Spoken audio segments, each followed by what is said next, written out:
Acetaminophen. Anti-Semitism. Global infiltrator. Well, hello.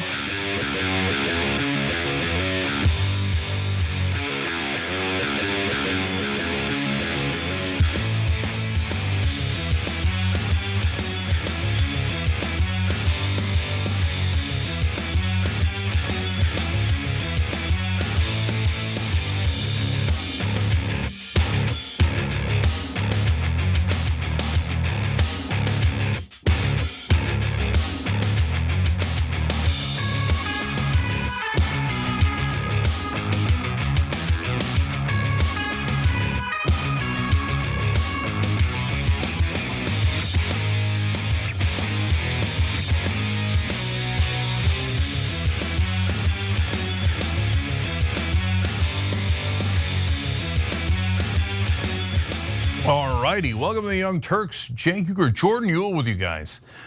So bit of a potentially historic day, but hold. We have a peace offer, but hold. It's about Gaza. It's introduced by Donald Trump. Apparently, theoretically backed by Netanyahu, but hold. And apparently backed by the Arab nations, but hold. So we're gonna give you all the details of that in a minute. And we're going to discuss, is it real or is it not? And what do you have to look out for to see if it's real or not? And then we'll have Bibi versus Tucker Carlson part 28, which is a nice little fight that I'm enjoying recently. And apparently the White House is annoyed that Bibi is taking on podcasters. Come and get it, big boy. So it's unsurprisingly, Netanyahu has not agreed to be on the Young Turks yet. And then, of course, there's a shooting in a Mormon church and so much more news. So, without further ado, because there has been some ado, let's get to the news. Jordan. Take a look at this. Today is a historic day for peace. I support your plan to end the war in Gaza, which achieves our war aims. I also want to thank Prime Minister Netanyahu for agreeing to the plan and for trusting that if we work together, we can bring an end to the death and destruction that we've seen for so many years, decades, even centuries, and begin a new chapter of security, peace, and prosperity for the entire region. Israeli Prime Minister Benjamin Netanyahu has allegedly accepted the outline of Donald Trump's 20-point peace plan to end the war in Gaza that would immediately end the fighting, force the release of hostages within 72 hours, and create what Trump has dubbed a board of peace. But now the question is whether or not this plan is real or if it will once again be scuttled. So what's in the plan? If both sides agree to this proposal, the war will immediately end. Israeli forces will withdraw to the agreed upon line to prepare for a hostage release. During this time, all military operations, including aerial and artillery bombardment, will be suspended and battle lines will remain frozen until conditions are met for the complete staged withdrawal. Within 72 hours of the agreement being settled, all hostages, alive and deceased, will be returned. Once all hostages are returned, Hamas members who commit to peaceful coexistence and to decommission their weapons will be given amnesty. Members of Hamas who wish to leave Gaza will be provided safe passage to receiving countries.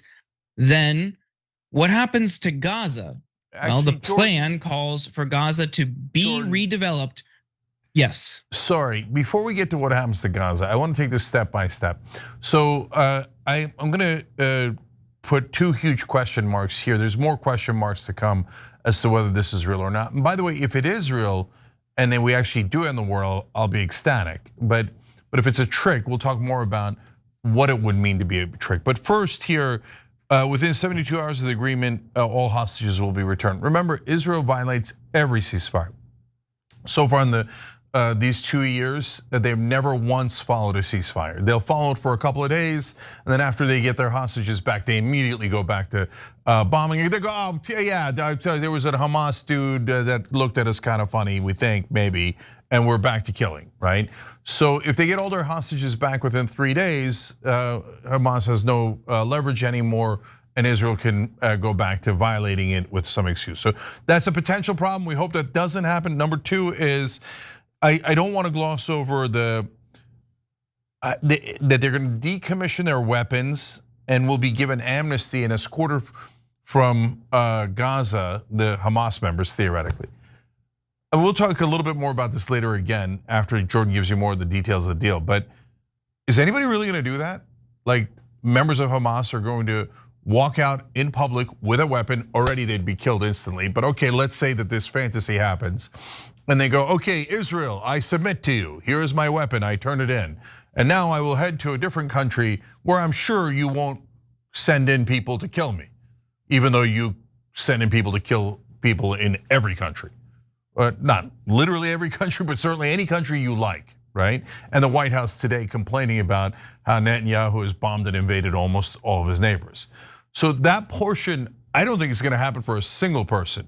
Like that's just saying to Israel, come kill me, either right now or a couple of months or a couple of years later. So if that's like a central requirement of the deal, oh boy, right? Because it's just totally unrealistic. And by the way, you could want every Hamas fighter to come in and hand in their weapons and to get killed or not to get killed and have safe haven, whatever. You could want that. The question is what's actually going to happen. So I'm very worried about that stage. Sorry to interrupt, Jordan. So tell us more about the rest of it.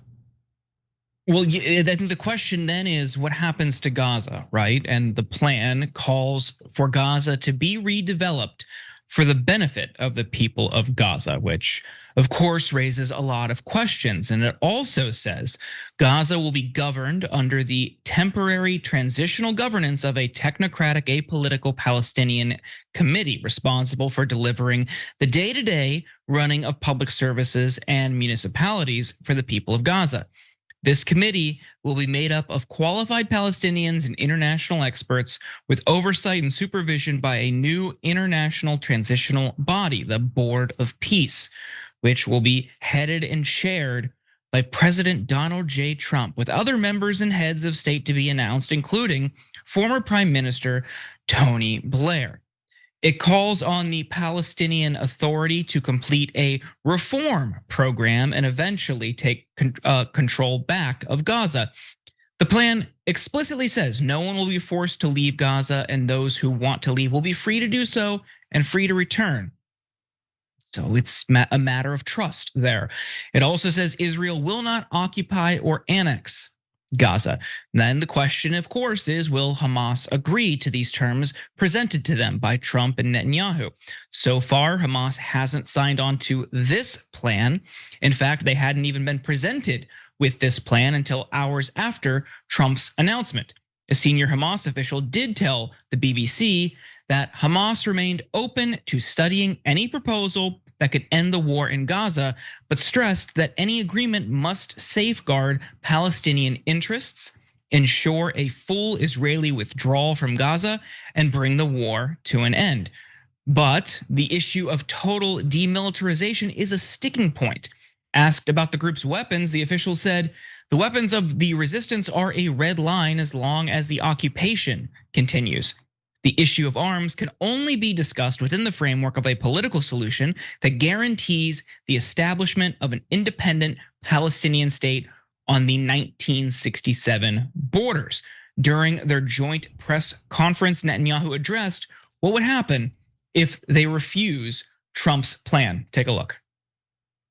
If Hamas rejects your plan, Mr. President, or if they supposedly accept it and then basically do everything to counter it, then Israel will finish the job by itself. This can be done the easy way, or it can be done the hard way, but it will be done. If Hamas rejects the deal, which is always possible, they're the only one left. Everyone else has accepted it. But I have a feeling that we're going to have a positive answer. But if not, as you know, Bibi, you'd have our full backing to do what you would have to do. In reality, there's a whole lot of skepticism about whether Israel itself will stick to the plan. Haaretz reporter Amir Tiban wrote on X after the deal was announced, Netanyahu will face enormous pressure from within his coalition in the next day to thwart the plan, to toughen its conditions, and to convince Hamas that it's a conspiracy. In parallel, there will be briefings by commentators on behalf of Netanyahu. Surely Amit Siegel has already started on how the agreement actually allows Israel to continue fighting Hamas, and the withdrawal will never happen, and the perimeter will be annexed, and so on.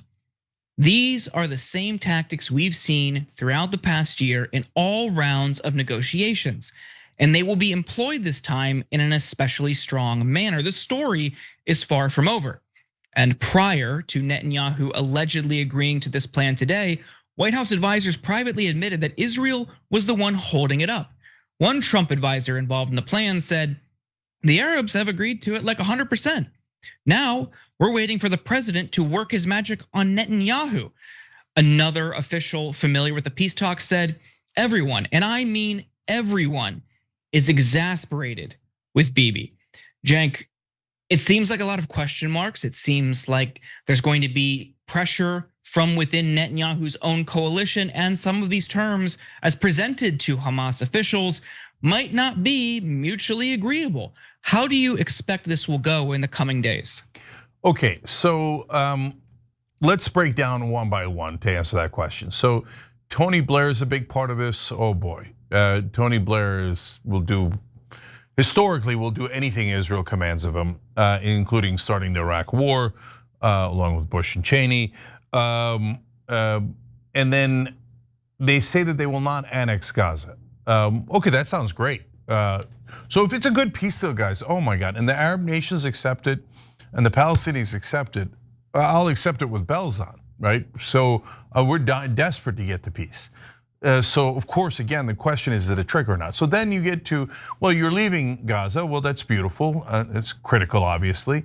But then they talk about, well, I mean, obviously there's a security perimeter that we need. No, not at all obvious. So if that's like a cheesy way of keeping a half, a quarter, a third of Gaza, then that's not a real peace deal. That's saying, yeah, I came in, I slaughtered you guys, I took a bunch of your land, and I'm never going to leave. So the devil's in the details. What do they mean by it? And then of course, will they stick with it? Number 2 or 3, they say safe passage back and forth for the Palestinians. They can leave and they can come back. Again, that's one of the things we're gonna have to see to believe, because the Israelis have been trying to push them out of Gaza. So if they leave Gaza, they might not be able to return, because part of the point of this exercise for the Israelis was to take Gaza. So now they ran into a lot of trouble, and here in America, all across the world, and that is why the deal might be real, because the Israelis are beginning to understand they're isolated by the world, and Netanyahu has got the entire world to despise Israel. So that is not in any way, shape, or form a good thing for Israel. When you do a genocide in front of the whole world and you rub the world's face in it, we have the power to do a genocide and there's nothing you can do about it. Well, that hurts Israel because it makes everybody dislike them and not want to work with them, etc. Now, unfortunately, a lot of folks, certainly within the Israeli government, have lost their minds. They're detached from reality. They're genocidal freaks. So they see that and they go, oh, we know it. They all hate Jews. That's why they won't let us murder Palestinian children. It has nothing to do with the children. Who cares about them? They're subhuman, right? It must be because they irrationally hate us, right? So, and a lot of, unfortunately, Israeli supporters are just that detached and ludicrous. So how do you appeal to that guy? Which then leads us to another problem. So especially the most ludicrous, the most insane people are in Israel's cabinet. They're probably the most detached from reality on the whole planet. So they think they're the victims as they're committing a genocide. It's absurd. It's total insanity. Anyway, that cabinet then is now going to try to undermine this deal in every way, because they have said very clearly, Ben-Gvir, Smotrich, and other cabinet members, no, we want greater Israel. We want Gaza, we want the West Bank, Western Syria, and southern Lebanon, and it goes on and on. It goes all the way, that map goes all the way to Turkey, Saudi Arabia. So they are very clear, and they have also said we want to annihilate Gaza. That's our goal. So they feel like, oh, we only murdered 65,000 at least, and we only murdered 20,000 kids. We only wounded 166,000 people. We only leveled the entire place. Not good enough, not good enough. We wanted to slaughter them all. So they're gonna be very angry and they're gonna look to undermine this deal, especially if it's a real deal. Now, by the way, that's one of the things we'll be looking for. If they're not angry, Ben-Gvir and Smotrich, then this deal is not real at all. If they're snickering, going, oh, yeah, we'd love for Hamas to take that deal. It's a really good deal where we're going to leave Gaza, right? No, that means you're screwed. It's totally fake. Once they get the hostages back, they're back to the slaughterhouse, right?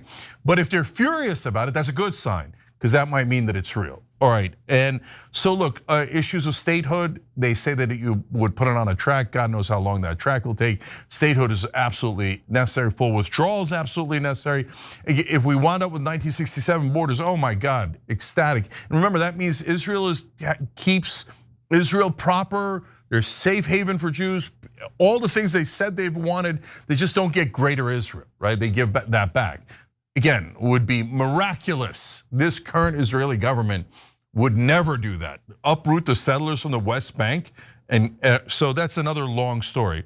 So now, guys, the thing that two things I'm most worried about was, you saw that giant asterisk Netanyahu put on there in that video. Like, now if Hamas winds up violating this deal in any way, shape, or form, well, then of course it's off, and we're gonna have to do the hard way where we continue to kill them and take their land. Well, I mean, if that's up to Netanyahu, he's gonna say them breathing violates the deal. So you could drive a Mack truck through that loophole. I'm super worried about that. And then finally, Israel does this trick all the time. They've offered one good peace deal. Ehud Olmert did in 2008. Okay, outside of that, they'll offer total junk, right? Like, oh, we keep this, we keep this, you guys have no rights, you'll never get a military, you'll never be an independent state. I mean, you'll be independent, but you really live under our boot, okay? And okay, oh, we offered you a peace deal, you didn't take it, that's it, we're taking more land, we're killing more children, we're going kill, take. Oh, we offered you a peace plan, we offered you a peace plan, right? And then they'll get American propaganda outlets, some of the media, the politicians, all to go, yes, Israel has they're so holy and moral. The Palestinians made them, occupied them for 58 years. They made them kill their children. The poor Israelis are such victims. They wanted a peace, they just couldn't get to it. And they wound up taking more and more land. Golly gee, they didn't want to. So that's like the oldest Israeli trick in the book. If this is that, then it's a disaster. And if this is that, Jordan, I don't think that Israel gets it. If this is a trick, and they think that they're going to be able to trick the left wing and the right wing in America and get back to us all complying with Israel's orders, then they've got a rude awakening coming for them. But I hope it doesn't go in that direction. I hope Trump is right. The Arab nations are on board and it's real, and it actually does most of the things that it says. Then we'd all be thrilled. Yeah, I think it is a miracle that there is even an avenue and a possibility for any sort of agreement when you consider that Israel has on multiple occasions killed negotiators involved in any sort of peace talks. In 2024, the strike in Tehran killed one of the chief negotiators, and just 3 weeks ago in Qatar, Jank, they killed another, the lead negotiator. That they are even considering a deal is a miracle. And that I have zero faith based on Israel's actions, Netanyahu's leadership over the past couple of years, and the genocide that they are committing right now. I have zero faith that this is anything other than a ploy to hoodwink the Western press. And then, like they said, if Hamas doesn't agree, putting in poison pills or changing the terms or shifting in rhetoric to, of course, inspire Hamas to reject any sort of deal, but that gives them a permission structure in the eyes of Western leaders to finish the job. I hope with you, I hope it doesn't turn out like that, but I feel like that is inevitable based on Netanyahu's bloodlust. Yeah, so the last two things on it. So Art Guy, one of our members on TYT.com, wrote in with a good point. Just like Putin, Bibi wants to give the impression of wanting peace without ever going through with it. And so, of course, that's what we're all worried about. And it's, like I said, a tired old trick of the Israelis at large, and then specifically with Netanyahu in this 2-year conflict. Like Jordan pointed out, not only never actually follows through on anything he's promised, ever, the world's biggest liar, easily by a lot, right? And that includes like Trump officials, Steve Witkoff, Jared Kushner, according to Axios, saying it's unbelievable how duplicitous he is. Like even super hardcore pro-Israeli folks inside the Trump administration loathe Netanyahu because he's such a disgusting liar. He never means it, right? So they're also on pins and needles. So like he said yes to what is theoretically Trump's deal. Does he mean it? Or is he going to not only betray the Palestinians, but betray America? And as soon as he gets his hostages back, go back to a slaughterhouse. So if that happens, again, I think that Netanyahu will be in for a rude awakening. But that leads to my tiny bit of optimism here, Jordan. And I'm so afraid to say that because there's been so many fake peace offers by the Israelis, which is that if the Arab nations say yes, and they are the ones that are going to bring in the forces to run Gaza in the meanwhile, and this is another big if there's no nonsense about a security perimeter where they take a big chunk of Gaza and they actually do leave Gaza, okay, then that's real, and I would be very happy with that.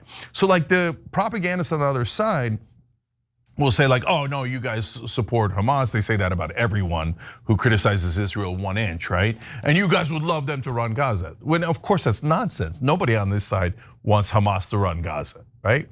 If the Arab countries say Israel's not gonna run Gaza and neither is Hamas, we're gonna have a neutral force that actually, is fair. Oh, parties everywhere, like jubilation. So, and the only reason, so this is the ray of hope. The only reason why I think it might be possible now is because Israel has become so deeply unpopular everywhere, including America, for the first time ever in my lifetime.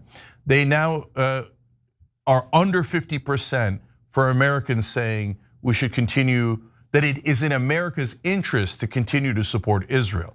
So that means there's an enormous chunk of Americans now, both left, right, middle, saying Israel's not in our interest at all. Why don't they, get out of here? I don't want to give them any more money.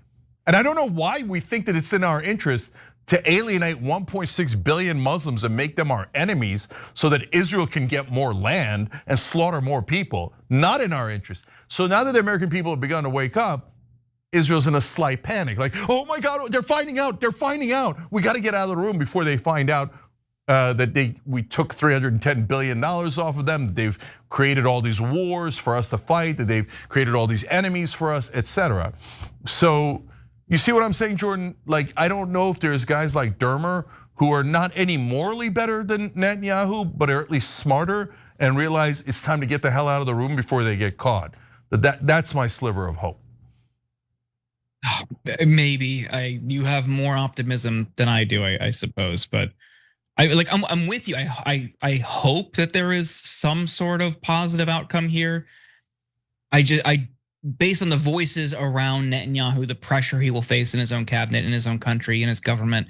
Of course, there are people like that. Maybe they see the writing on the wall, but it just seems like they're using this to provide cover and give them justification for a complete and total takeover. And I just feel like the promise from Trump last week of he's not going to let Netanyahu annex the West Bank, that feels like that's all on the table too, because the Western media and the legacy press here certainly wouldn't care.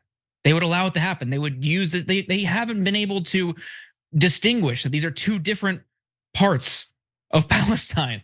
Like you see so much of this just being wrapped up into October 7th language when the West Bank had nothing to do with it. So I feel like if that was their next move or they did this concurrently, there wouldn't be a sufficient distinguishing point in Western media to highlight just how wrong that also is. Yeah, I mean, I'll just back that up real quick. So the Israelis are taking corridor E1 in West Bank, which separates the West Bank into two different parts and makes it nearly unrulable for the Palestinians.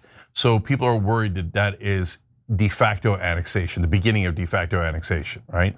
And so and America has not objected at all. So this idea that, oh, we're not gonna let them take the West Bank. But also notice what Jordan is saying. Wait a minute, what does the West Bank have to do with Hamas? Hamas is not in the West Bank. So, and now we're having a debate about whether to allow Israel to annex the West Bank, which has nothing to do with Hamas and would be deeply illegal and would certainly lead to war. They're like, oh, well, now we're debating it. Why are we debating it? And that goes to the other point that Jordan made. Western media is disgusting. They're total propagandists for the Israelis.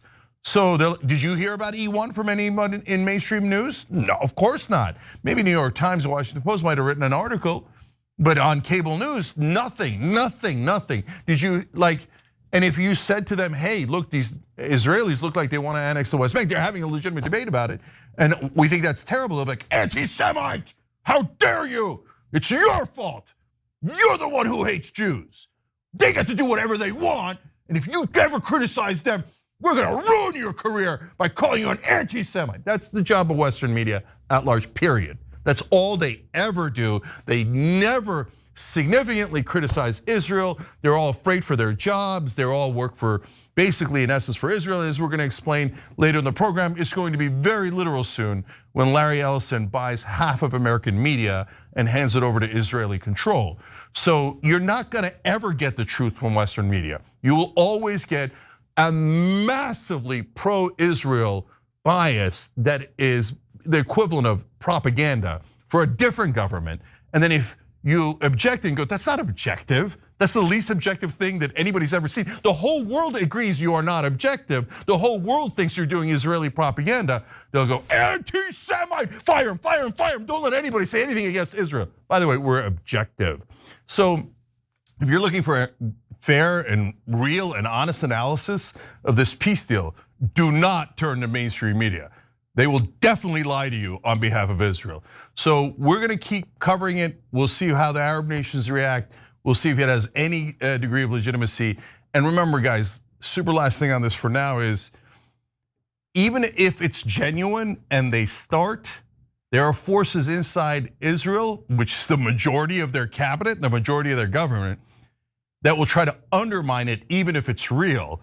And they'll work like overtime, and they will use all of their goons in American media and American politics to undermine a peace deal so they can go back to war, back to murdering Palestinians, back to stealing their land. So that's the drama that's going to play out here. To actually land, if it's real, to actually land this bird will be a minor miracle, but let's all root for it, hope that it's real, and hope that they can actually execute it. Okay, we're gonna take a quick break here, guys. When we come back, we have more on Bibi versus right-wing media in America. I love that he's making that mistake. We'll talk about it when we return.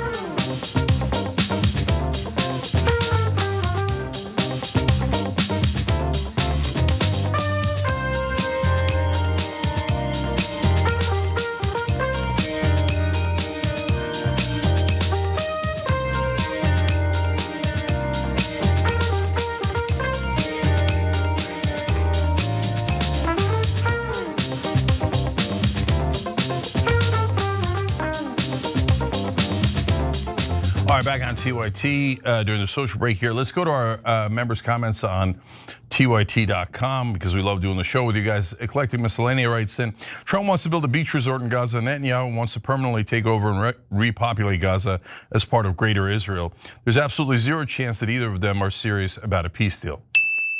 Okay, well, Eclectic and Bart, we'll see. Look, don't get me wrong. I think there's a huge chance that you're right. But I think that there's a tiny chance that it's real because Israel realizes now they couldn't pull it off. They couldn't annex Gaza. It was too painful and it cost them too much in terms of reputation and support, etc. Marshall says, hey, Cenk, love your work. I don't trust either Bibi or Trump. Obviously, you shouldn't trust any politician, let alone those guys, or almost any politician. Driver Dragon says, Bibi's going to shift the blame to Trump. This deal will give Bibi a way to keep his hands clean as the job is finished by the Trump administration. Just watch, all the rebuilding for the Palestinians will be Trump hotels, casinos, and golf courses. Brother, if we get to the point where anybody's building golf courses in Gaza, I mean, either things have taken a disastrous turn and all the Palestinians are dead or driven out, or things have taken a wonderful, amazing turn. And at that point, I don't give a damn if it's Trump resorts, right? But in order to get there, there's a million miles from here to there. You'd have to rebuild all of Gaza. It'd have to be stable enough to rebuild it. So if you said to me, hey, there's gonna be a peace deal, the Palestinians are gonna get their own state, but Donald Trump is gonna have 3 huge towers where he makes billions of dollars from the area. Deal, who cares? Let's just get an independent Palestinian state. But again, we'd be super lucky to go in that direction. Pessimistic Progressive says, my 1-point peace plan, stop arming and funding Israel. Here, agree 1,000,000%.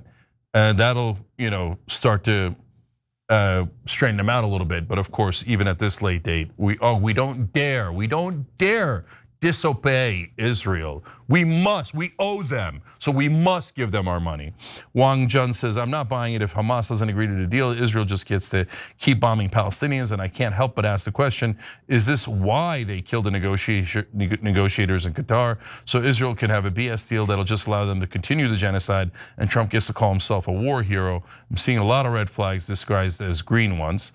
Nerd Ferguson says, these ceasefires are kind of like Transformers movies. They keep announcing new ones, and they look promising at first, but none of them end up being any good.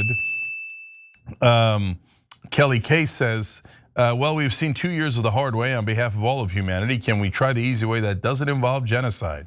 Agreed, Kelly. Wind Spirit Feather says, so good to see Cenk again, and Jordan is great, and Anna comes back tomorrow. Yes, tonight, Anna's on at 10 o'clock Eastern with Abby Phillip on CNN. They are going to be discussing Israel. If they are, Anna's gonna have a strong opinion, and you're not gonna wanna miss it.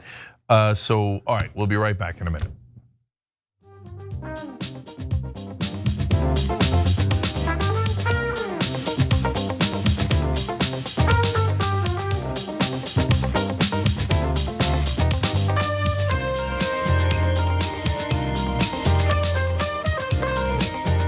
All right, back on TYT, Cenk, Jordan, Trisha Briggs, thanks for signing up again on YouTube, and then Mohawk Med, thank you for donating at tyt.com/join.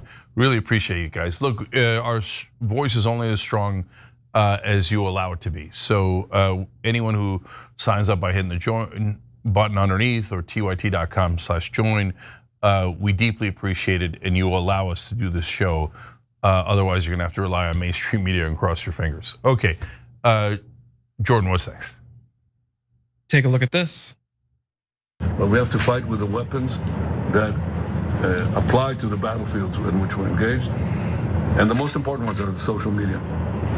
And the most important purchase that is going on right now is class. Followers. TikTok. TikTok, number one. And I hope it goes through because it can be consequential. And the other one, what's the other one? That's most important. X. X. In a friendly meeting with American influencers after an icy reception at the United Nations, Benjamin Netanyahu made it clear just how important TikTok will be for pushing pro-Israel propaganda. There is more where that came from, but first, Cenk, what is your initial take here? Told you, that's my initial take. So we've been telling you on the Young Turks, and we've shown you politicians from both sides of the aisle, Democrat and Republican, Mitt Romney included, who said, oh yeah, we're trying to get TikTok, not because we're worried about China, but because we're worried that Israel is not getting enough marketing. So now, if this goes through, TikTok and all the other outlets that he mentioned will be run by basically Israel. And so they'll be useless, they'll be trash. If and when that happens, we'll let you know, and then you should get off of those platforms, because a platform with Israeli censors couldn't be more useless. It's just a propaganda outlet at that point. Now, Bibi's admission came after Deborah Lee, a Fox News commentator, asked him about the potential loss of evangelical and right-wing support for Israel and their right to be concerned. Democrats are more likely than Republicans to express unfavorable opinions of Israel, 69% versus 37%, but Republicans' negative views are steadily ticking upward. That's particularly true of younger Republicans. In the last 3 years, the share of Republicans under 50 years old who have negative views of Israel jumped from 35% to 50%. Netanyahu claimed that money from NGOs and foreign governments, combined with the messaging on social media, was fueling the growing animosity towards Israel, and that they have to fight back. Take a look. How do we fight back? Our influencers. I think you should also talk to them if you have a chance. To that community, they're very important. And secondly, we're going to have to use the tools of battle. You know, the weapons change over time.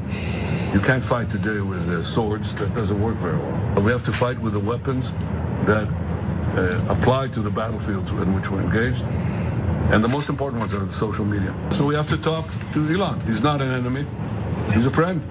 We should talk to him. Now, if we can get those two things, we get a lot. We have to fight the fight, okay? Give direction to the Jewish people and give direction to our non-Jewish friends or those who could be our Jewish our friends. And there's a good reason why Netanyahu is so focused on social media right now, and in particular TikTok.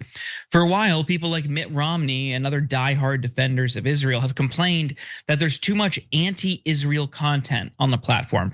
But that might not be a problem for them anymore, since Trump just greenlit a $14 billion deal that gives Oracle billionaire Larry Ellison partial control of TikTok. And he just happens to be the single largest private donor to the IDF. Oracle is reportedly to get 15% and be named the app's security provider. Now, not only will American companies like Oracle have access to TikTok's user data, it will also have control of the algorithms that manage the kind of news, the messaging, and images that all of those users see. Last Thursday, Trump officials confirmed that the agreement gives the new US owners control over the coveted TikTok algorithm. JD Vance said the US company will have control over how the algorithm pushes content to users.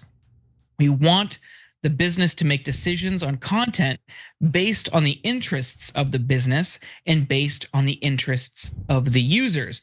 Also allegedly involved in the deal, along with Ellison, are billionaires Rupert Murdoch and Jeffrey Yass, who both have deep ties to Israel and AIPAC. So it feels like one of the most used social media apps, and an app that has been used for storytelling and showing people around the world what's happening in Gaza, the genocide that is occurring, Cenk, that might be gone. People might have suddenly a blank spot in their algorithm for that type of content. What do you think?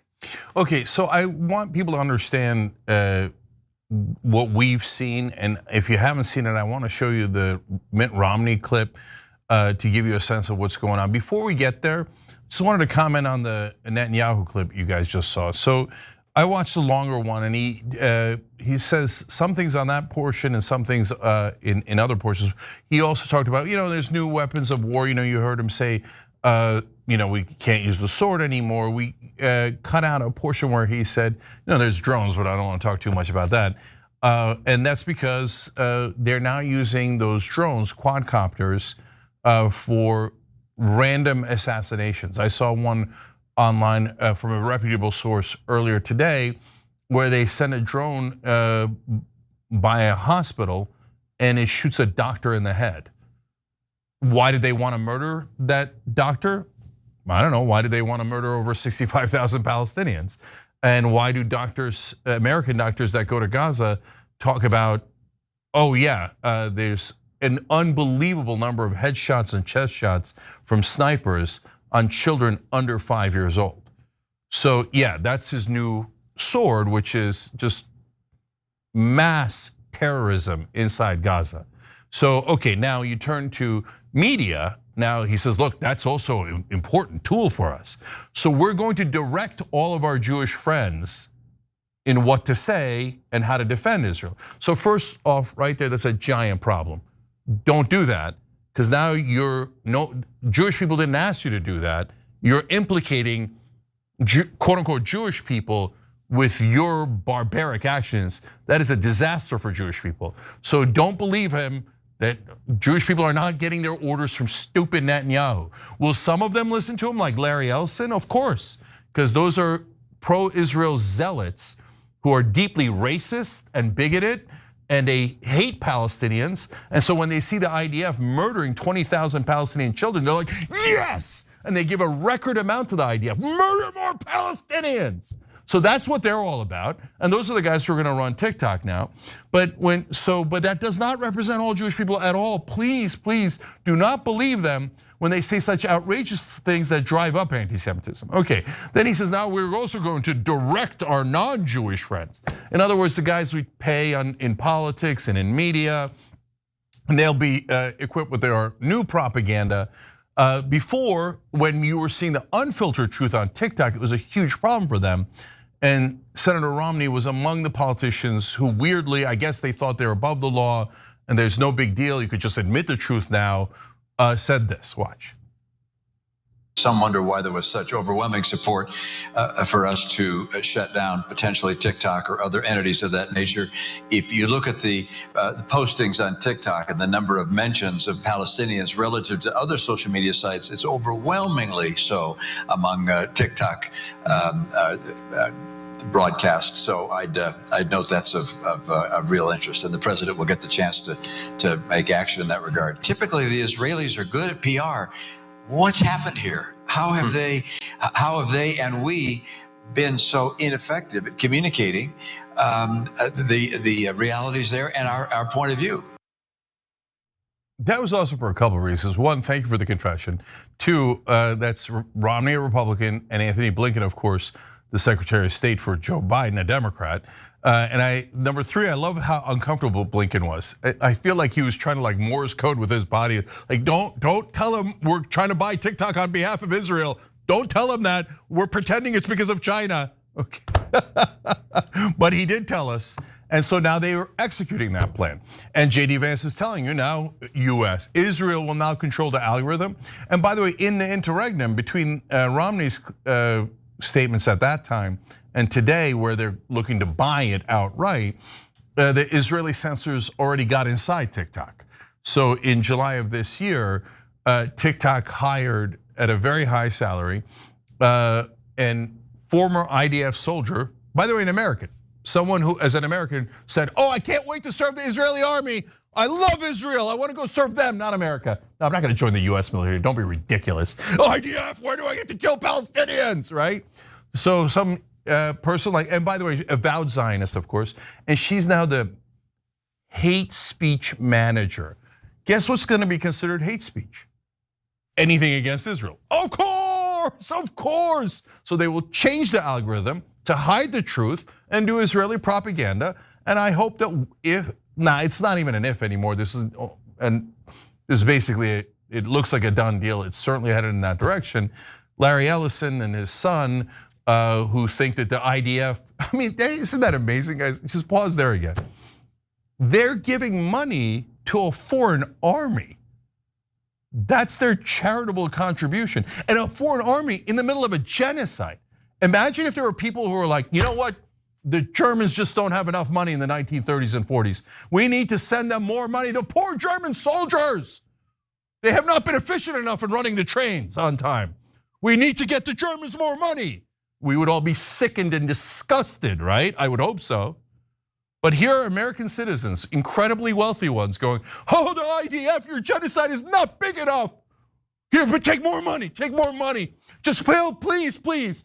If we could just get Gaza and the West Bank." You guys disgust me, but what I'm going to enjoy is TikTok, if that happens, TikTok crashing and being totally worthless, and then them losing billions of dollars, also Paramount, CBS, etc. When people go, why would I watch CBS News? They're avowed Israeli propagandists. I'm not interested in Israeli propaganda. I know they think, oh no, it's okay. Shh, we just call everyone an anti-Semite. We just go ahead and we ruin their lives and we fire them, we arrest them. You live under Israeli control completely, but if you say it, then we call you an anti-Semite. And you complain about 20,000 dead Palestinian kids. Who cares about them? Say the racists and the bigots.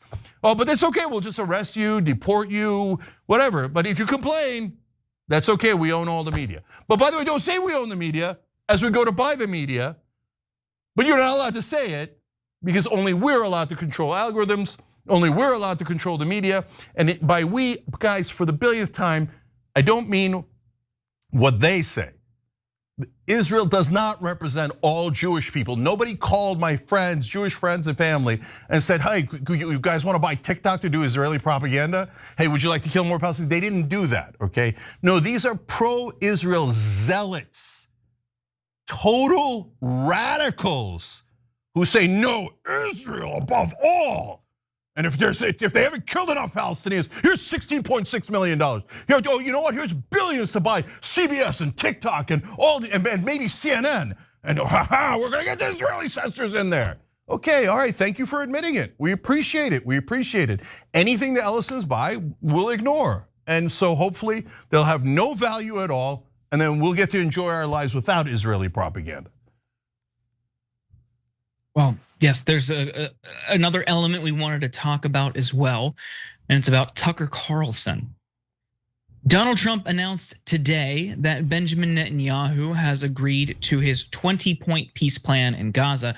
But ahead of that announcement, officials within the Trump administration had reportedly had it with Bibi and his ongoing feud with some in the MAGA media sphere, most notably Tucker Carlson. During his meeting with influencers on Friday, for example, Netanyahu had some harsh words for American conservatives who don't fall in line with Israel. Here he is recounting what one Christian influencer joked to him. Take a look. You said, we talked about the woke right, and you said, I call it the woke Reich. That's a brilliant observation. The woke right, because these people, they're not any different from the woke left. I mean, they're insane, they're loonies. But they're actually meeting on some of the things. And what we have to do is we have to secure that part of the base of our support in the United States. That is being challenged systematically. A lot of this is done with money. Money of NGOs, vast. Money of governments, vaster. Okay? We have to fight back.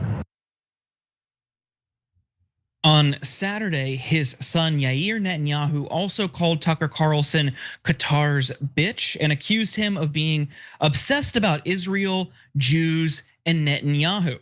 According to reports from Axios, White House officials are fed up with the Netanyahu families wading into US politics. One White House official said, we can't figure out what the guy is up to. Focus on Israel, focus on Gaza. Stop getting involved in US domestic political issues. Stop talking about Tucker. Stop getting influencers here to be your propaganda. It's not helping you. It's not helping Israel, and it damn sure isn't helping us get a peace deal. Cenk, I think some of these comments coming out of the White House are a bit surprising. What do you make of it? What I make of it is that they're losing their own base, and so they're in a bit of a panic. And I mean, does it get any more panic than saying that Tucker Carlson and Candace Owens are the equivalent of the woke left? That there's no difference between us. Come on. The woke right, you're gonna try to convince people that Tucker Carlson is fake right wing and Benjamin Netanyahu is more America first than Tucker Carlson is.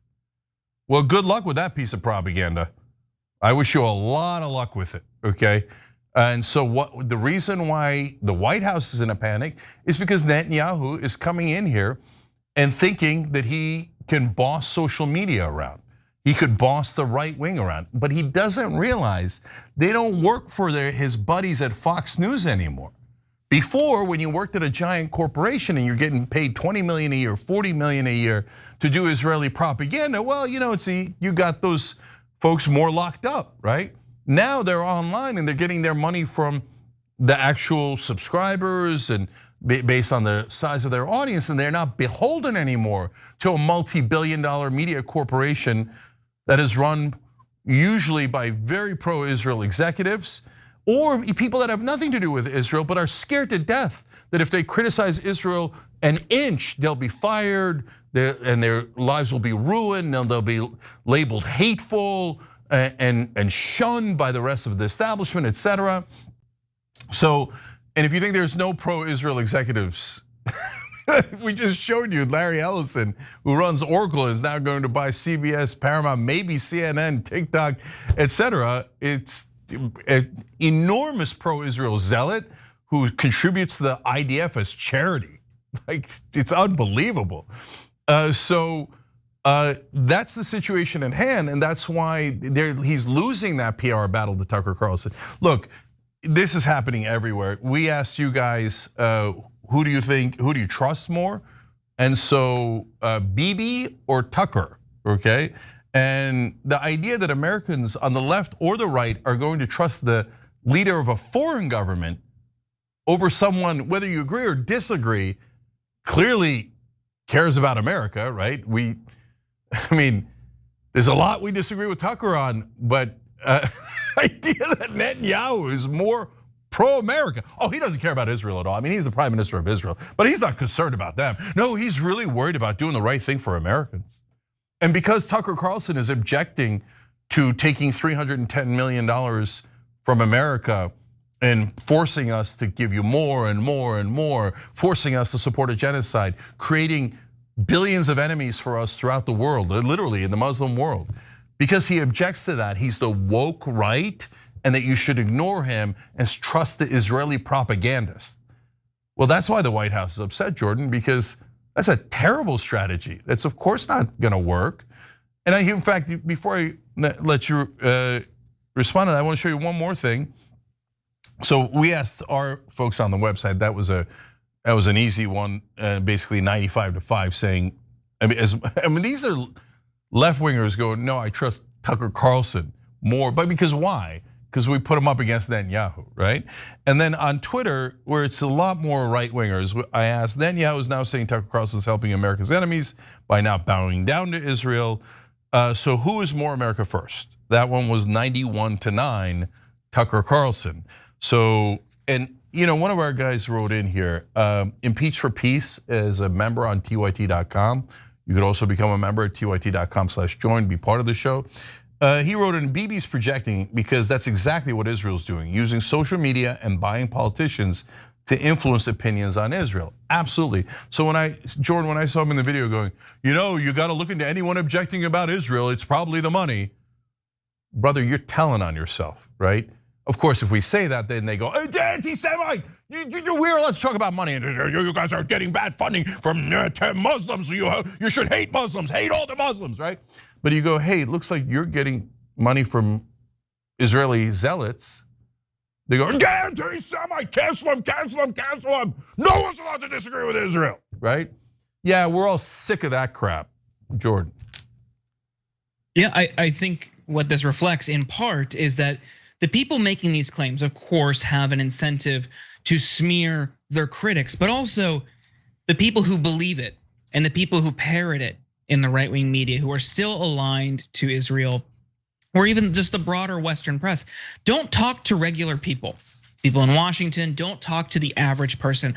I know you have, I know many people watching this, I have myself, have had many surprising, but I think good conversations over the past, especially year or so, with people who are now sympathetic to the Palestinian cause because it is undeniable what Israel is doing. Many conversations that I never thought I would have with people that I never thought I would have them with, who are now turning on Israel because it's undeniable. And instead of recognizing that and acting on it and responding to the shift in public opinion in the United States, Western leaders, politicians, the media, and Netanyahu, nope, we can't acknowledge it, we can't change course. The problem is TikTok. The problem is the vehicle, one of the vehicles that people are seeing the realities and the horrors on the ground. We can't let them see it. We have to keep them from the truth. And to do that, we're going to allow right-wing billionaires and Israel-allied billionaires to control this social media app and prevent them from seeing the truth. It is Orwellian. They are trying to pull the wool over people's eyes in furtherance of a genocide. And people really need to sit with that. The consequences, the long-term historical consequences of allowing this to happen and deliberately obfuscating reality for people. Yep. But don't worry, if you say things that are true, you'll be called an anti-Semite, and your life, they will try to ruin your life. But Israel doesn't control anyone in America. Controlling the media just because they bought half of it? No. You guys are crazy. You should all be fired or arrested on behalf of Israel. All right. We'll be right back. We have one more important story for you in the first hour when we return.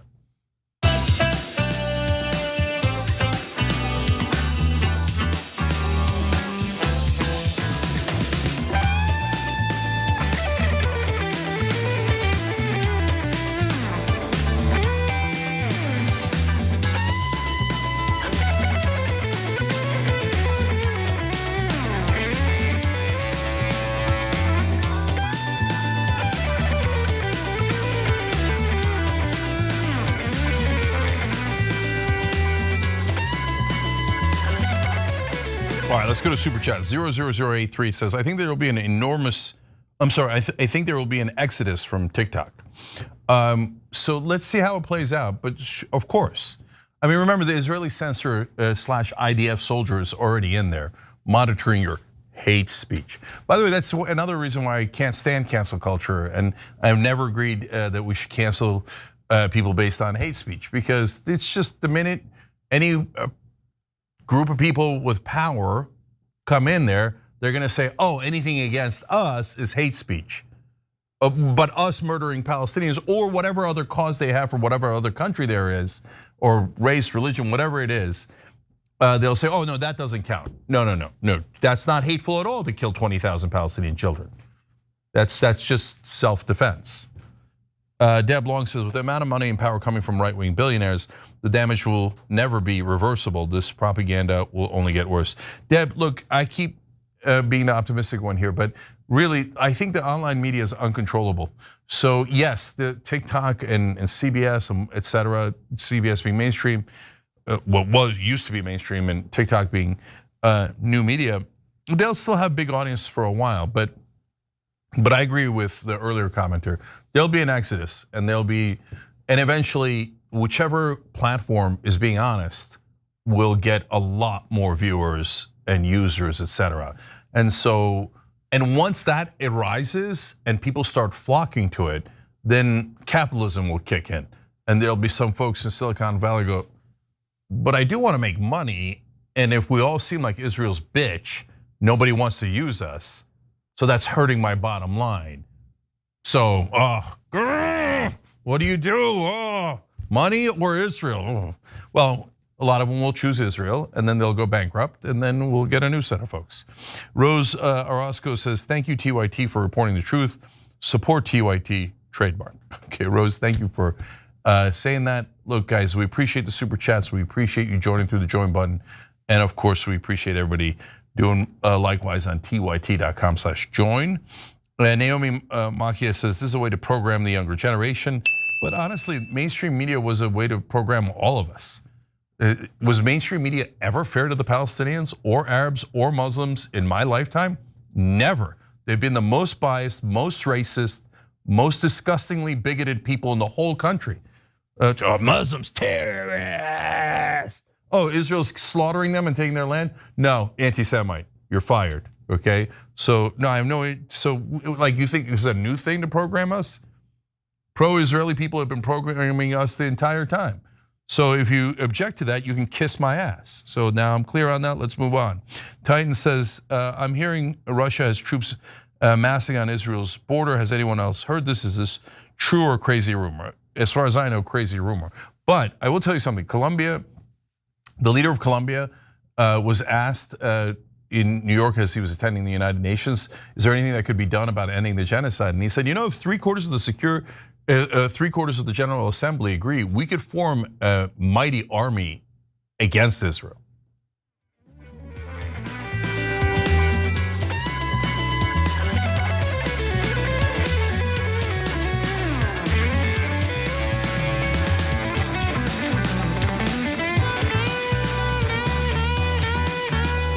All right, back on TYT, Cenk and Jordan with you guys. One quick super chat. Omar H. wrote in, thank you, Cenk, for standing up for Gaza. It's great to meet you at ArabCon. You are the real independent news.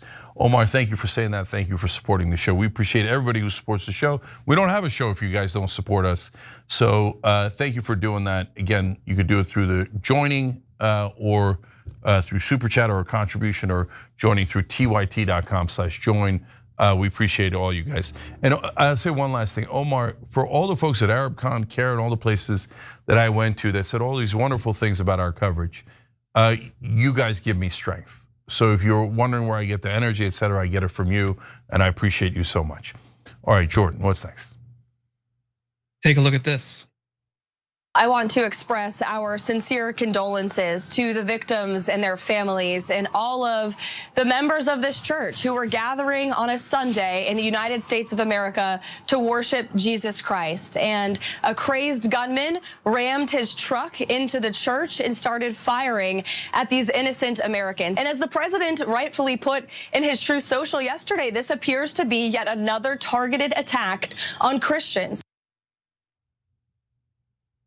At least 4 people were killed yesterday after a gunman drove into a Mormon church, set fire to the building, and opened fire on worshipers during their service. Now, Cenk, this comes not even after 24 hours after another man in North Carolina shot into a crowd, killing 3 people and injuring another 5. Before we get into the details, we'll note that obviously this investigation is still ongoing and new details will emerge at any time. But this is what we know right now. Hundreds of worshipers were inside the Church of Jesus Christ of Latter-day Saints in Grand Blanc Township in Michigan at about 10:25 a.m. on Sunday, when a man got out of a pickup with 2 US flags raised in the bed and began shooting, according to law enforcement. The attacker also started a fire, apparently by using gasoline. 2 officers chased the attacker and exchanged gunfire after he left the church, killing him about 8 minutes later, according to authorities. 3 makeshift explosive devices were also recovered at the scene. 2 people were killed by gunshots and another 2 were killed in the fire. 8 others are injured, with 1 person in critical condition. And we have a little bit more about the gunman in a second. But Cenk, what were your first thoughts when you heard this story yesterday? First is, my God, we have to stop shooting each other. This is insanity. Number 2 is the motives now, of course, are going to be analyzed because people are going to want to attach political motivations and then blame everyone on whichever side this guy is on. So in a minute, we're going to tell you which side he's on. But if you haven't heard yet, can you make an independent judgment on it before you find out which side he's on? And okay, so instead of just either hating him or making excuses depending on which side. So let's find out what he's about and then we'll come back and talk about it. So the gunman was identified as 40-year-old Thomas Jacob Sanford, who lived in a nearby town. According to reports, he served in the Marines from 2004 to 2008, including 7 months in Iraq, focusing on vehicle operations and maintenance, and was discharged at the rank of sergeant, according to records released by the Marine Corps. Sanford was deployed in Operation Iraqi Freedom for just over 6 months, ending in early 2008. He was awarded the Marine Corps Good Conduct Medal, Sea Service Deployment Ribbon, Iraq Campaign Medal, Global War on Terrorism Service Medal, and the National Defense Service Medal. He had also been stationed for a brief time in Japan and appeared to be an avid hunter and fisherman, according to USA Today. Police are still investigating the motive behind the attack, but do believe this was a targeted attack. However, Burton City Council candidate Chris Johns actually gave a little bit of insight into Stanford after speaking to him a week prior while canvassing. He said Stanford spoke quickly. It was one thing after another as he shared about his time in Iraq and his struggles with drug addiction when he returned home. Johns said Stanford told him he moved to Utah at one point to plow snow and had a relationship with a woman there whose family was Mormon. They spoke about a number of things, including family, the Second Amendment, but when religion was brought up, things took a very sharp turn. Stanford began asking him open-ended questions about Mormonism, first asking how Johns felt about the religion. And the more questions Stanford asked about the topic, the more pointed they became, Johns said.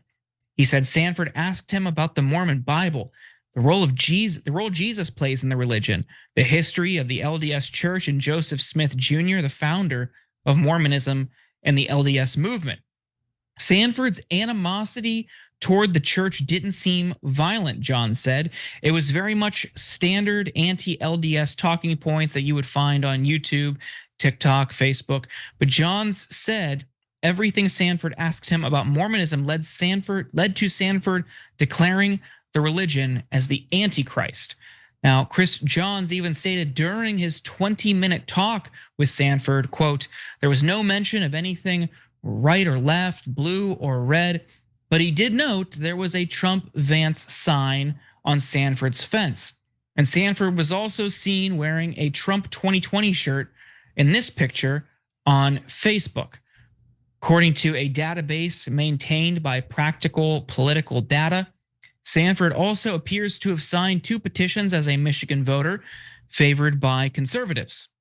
He appears to have signed a petition to curtail emergency powers that came amid a COVID-19 backlash to public health orders and Governor Gretchen Whitmer's handling of the pandemic.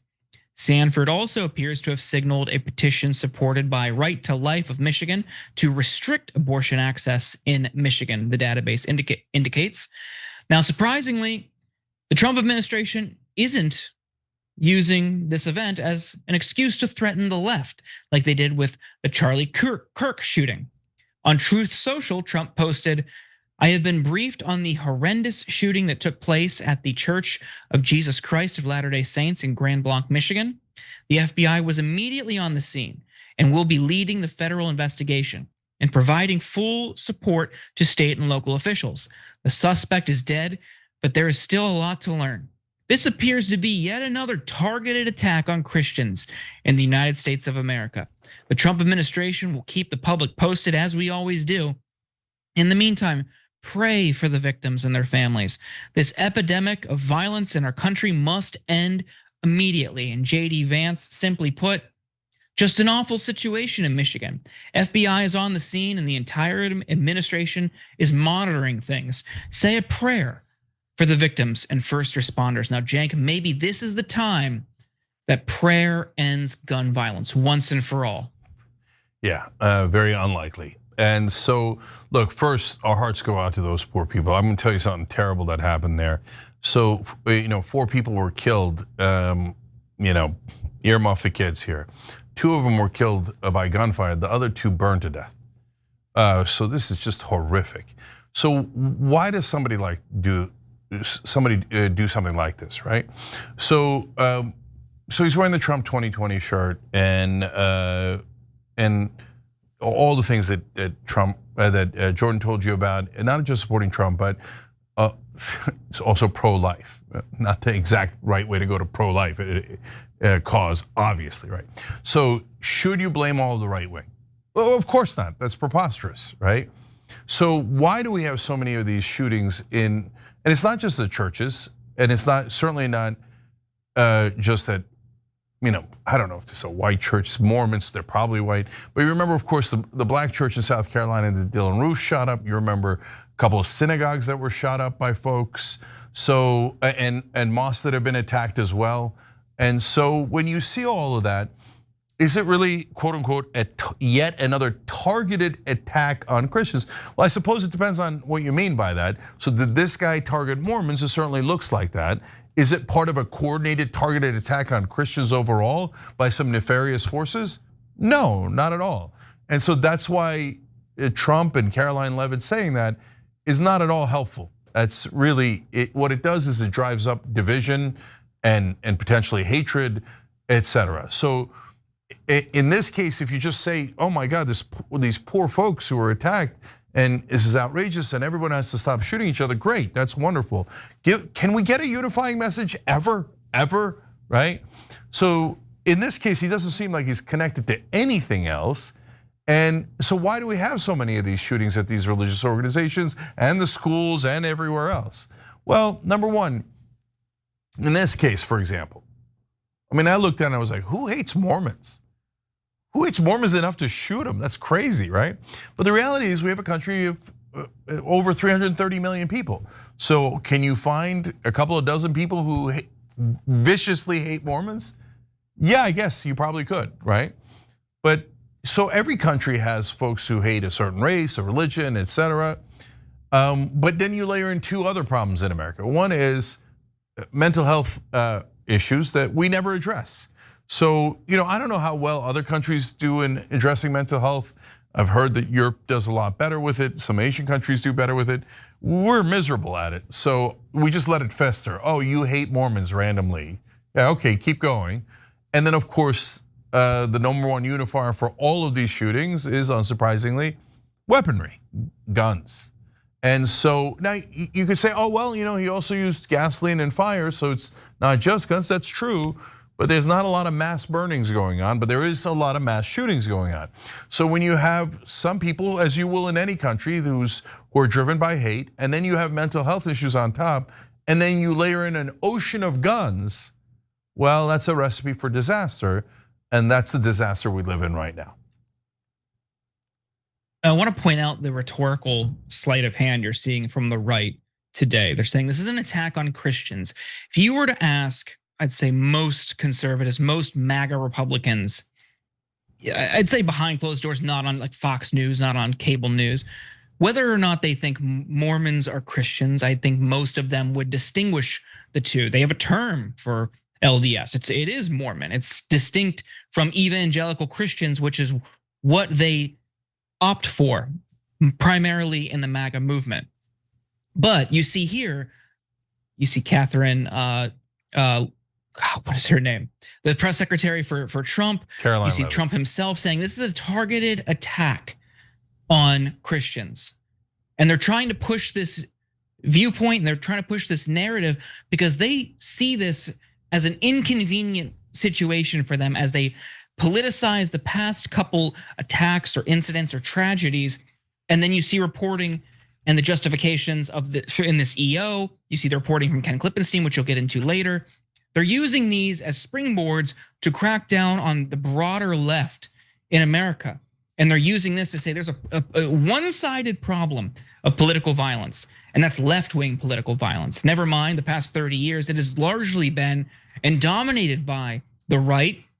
Violence is bad no matter what. I think we can agree on that. I think our viewers would agree with that as well. But they're trying to spin this into a purely partisan problem. So by saying this is an attack on Christianity, it feeds into that narrative without them having to look at the fact that this guy was, by all accounts, a Trump supporter, and based on his, what we see as limited political engagement, conservative in viewpoint. Guys, so for the folks who are blaming the entire left for any left-wing shooter, we say that's absurd, right? So now when you have a guy who seems to be a Trump supporter shooting Mormons and burning them alive, do you see how absurd it is, no matter which side you're on, to say all Trump supporters want to burn Mormons alive? That's crazy, that's nuts, that's obviously not true, right? Also, when a left-wing guy does a shooting, the fact that he represents 100 million Americans is absurd, obviously not true. So here at the Young Turks, we keep hoping that one day logic is gonna break out, reason is gonna break out, and we're gonna realize we're not each other's enemies, and we should stop shooting each other. And we're gonna realize, oh right, the people causing all of our problems are not to the left of us or to the right of us or based on this religion or that religion or the other one. It's the folks who control our government, right? And by the way, you shouldn't do violence against them either, right? But we should take political action to regain our government, regain our senses, and pass laws based on what the American people want so that we can actually address problems like this instead of using problems like this to divide one another and to hate one another. Stop going in that direction, and there might be a smidge less shootings, we hope. All right, we gotta go take a break here. Jordan, you're awesome, we appreciate you. So everybody check out Insurgent Podcast, Rebel Headquarters, every other show on TYT Network that Jordan's on. And when we come back, we've got a lot more for you guys, including a piece of good news. Business interests in New York are beginning to panic that super PACs aren't working anymore. Yes, when we return.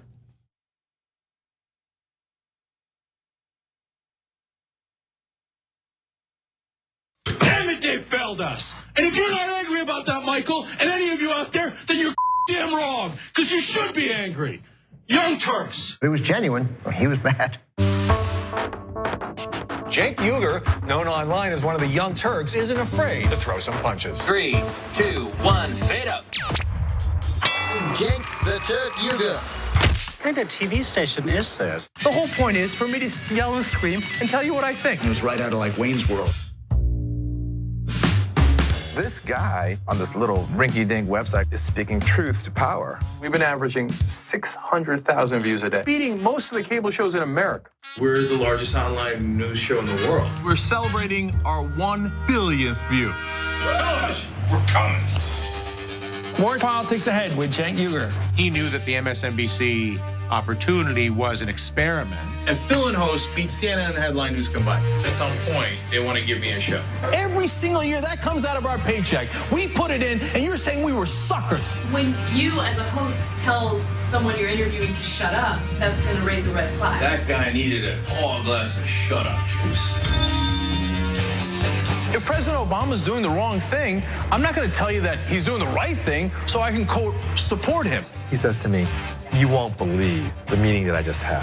The head of MSNBC talked to me. And they want him off the air. Cenk took an incredible risk. We're supposed to challenge the government. That's the role of the media. The Democrats and the Republicans are here to screw you. And who on the air is saying it? I wouldn't have done what he did. That if I'm going to be a talk show host, I should be the biggest talk show host in the country. I don't think anyone else does it better. I don't think anyone's even close. Before you know it, I'll be back on your TV doing a national show. I guarantee it.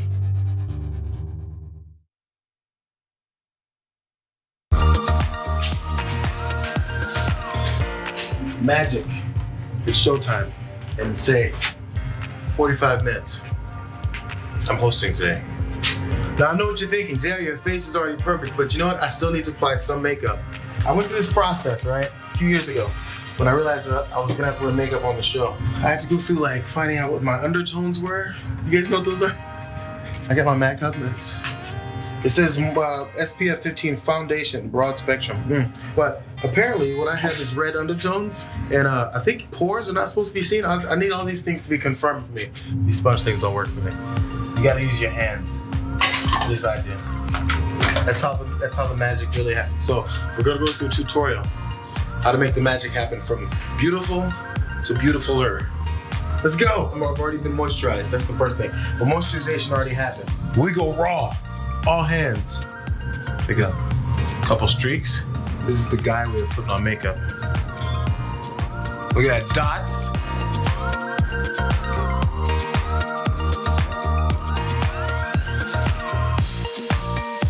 There's some shiny points that generally happen. First of all, here we go. You dust here. I'm putting way too much for you dust. Oh, get the excess off. You don't want chunky powder. There's like a T-zone, I think, right? Mine is a double T-zone. Because I went middle and another cross. Make sure your nose isn't all shiny. People get on you for it. You know, say, that's not a good point you made on there, JR. Your nose is shiny. You guys are picky like that sometimes. I think that's about it, fellas and ladies. See you guys next time. Bitsies.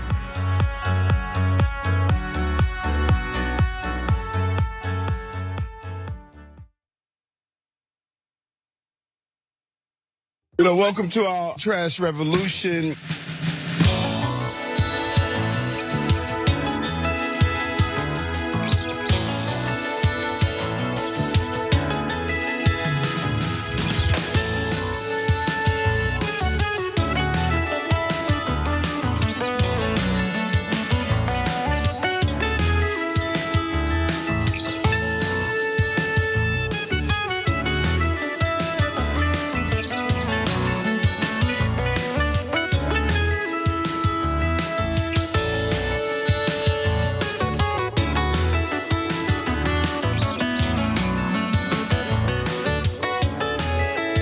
All right, back on TYT. Cenk Uygur, Sharon Reed with you guys. Sharon on Rebel Headquarters, Indisputable. You're checking all those shows out. You know that.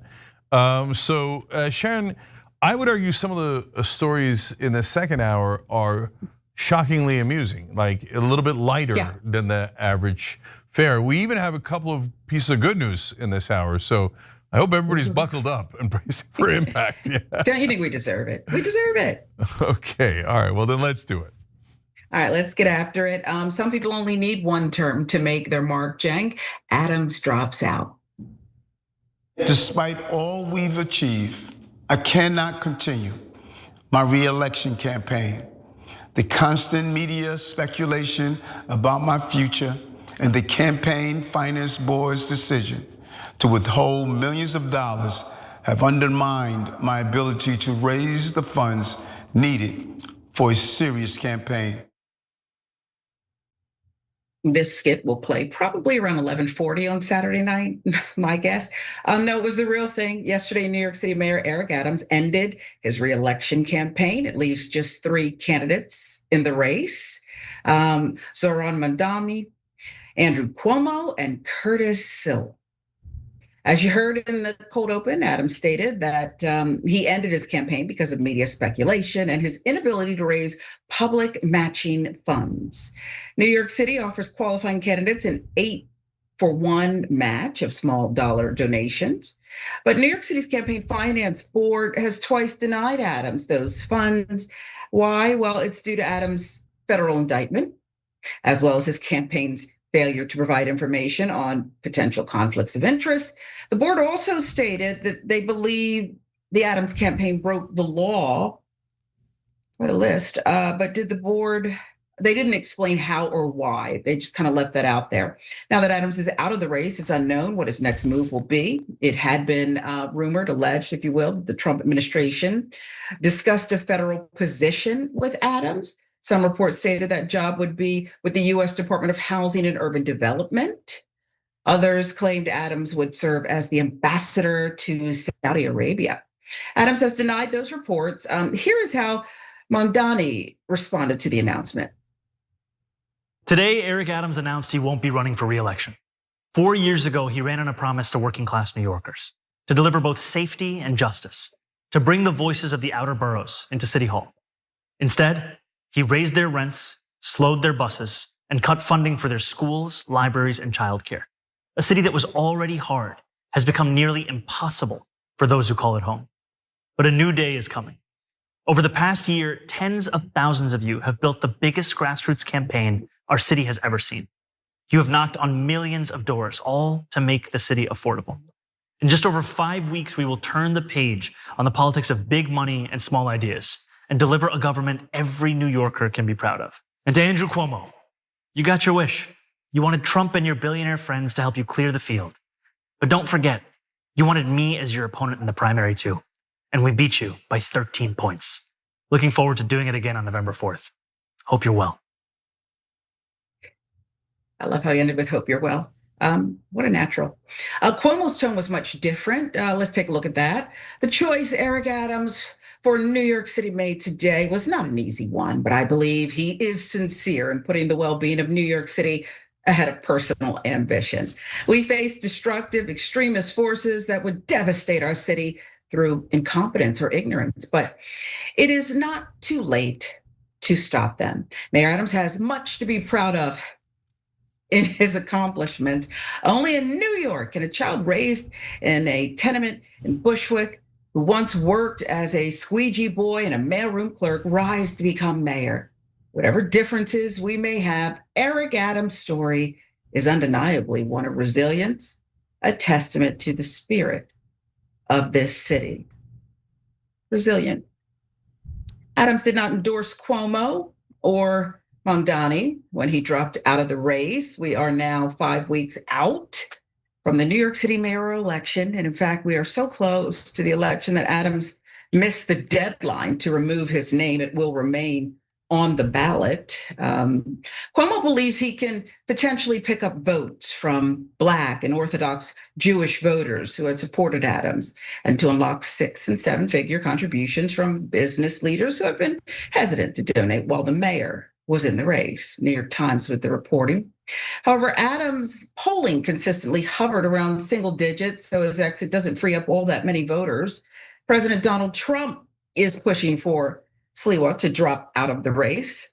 And House Minority Leader Hakeem Jeffries is still refusing to endorse Mamdani. He took the time to thank Adams for his service. Here's what Jeffries had to say.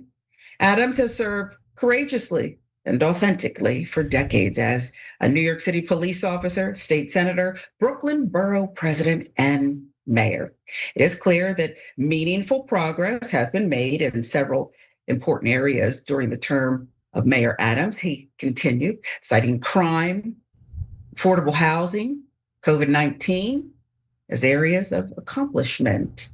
So time will tell, Cenk, how the race shakes out. But to me, and listen, I can't read anyone's mind. We've all heard the rumors. This is just so disgusting. It is so scripted. It's such a setup.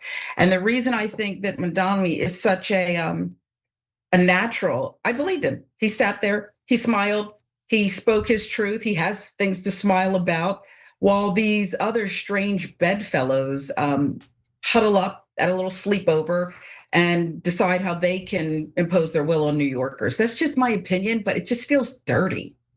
Yeah, so of course, this whole race is dirty. In fact, I'll make a prediction here. Eric Adams will coincidentally get a high-paying job on Wall Street 2 to 6 months from now. So let's see how that turns out.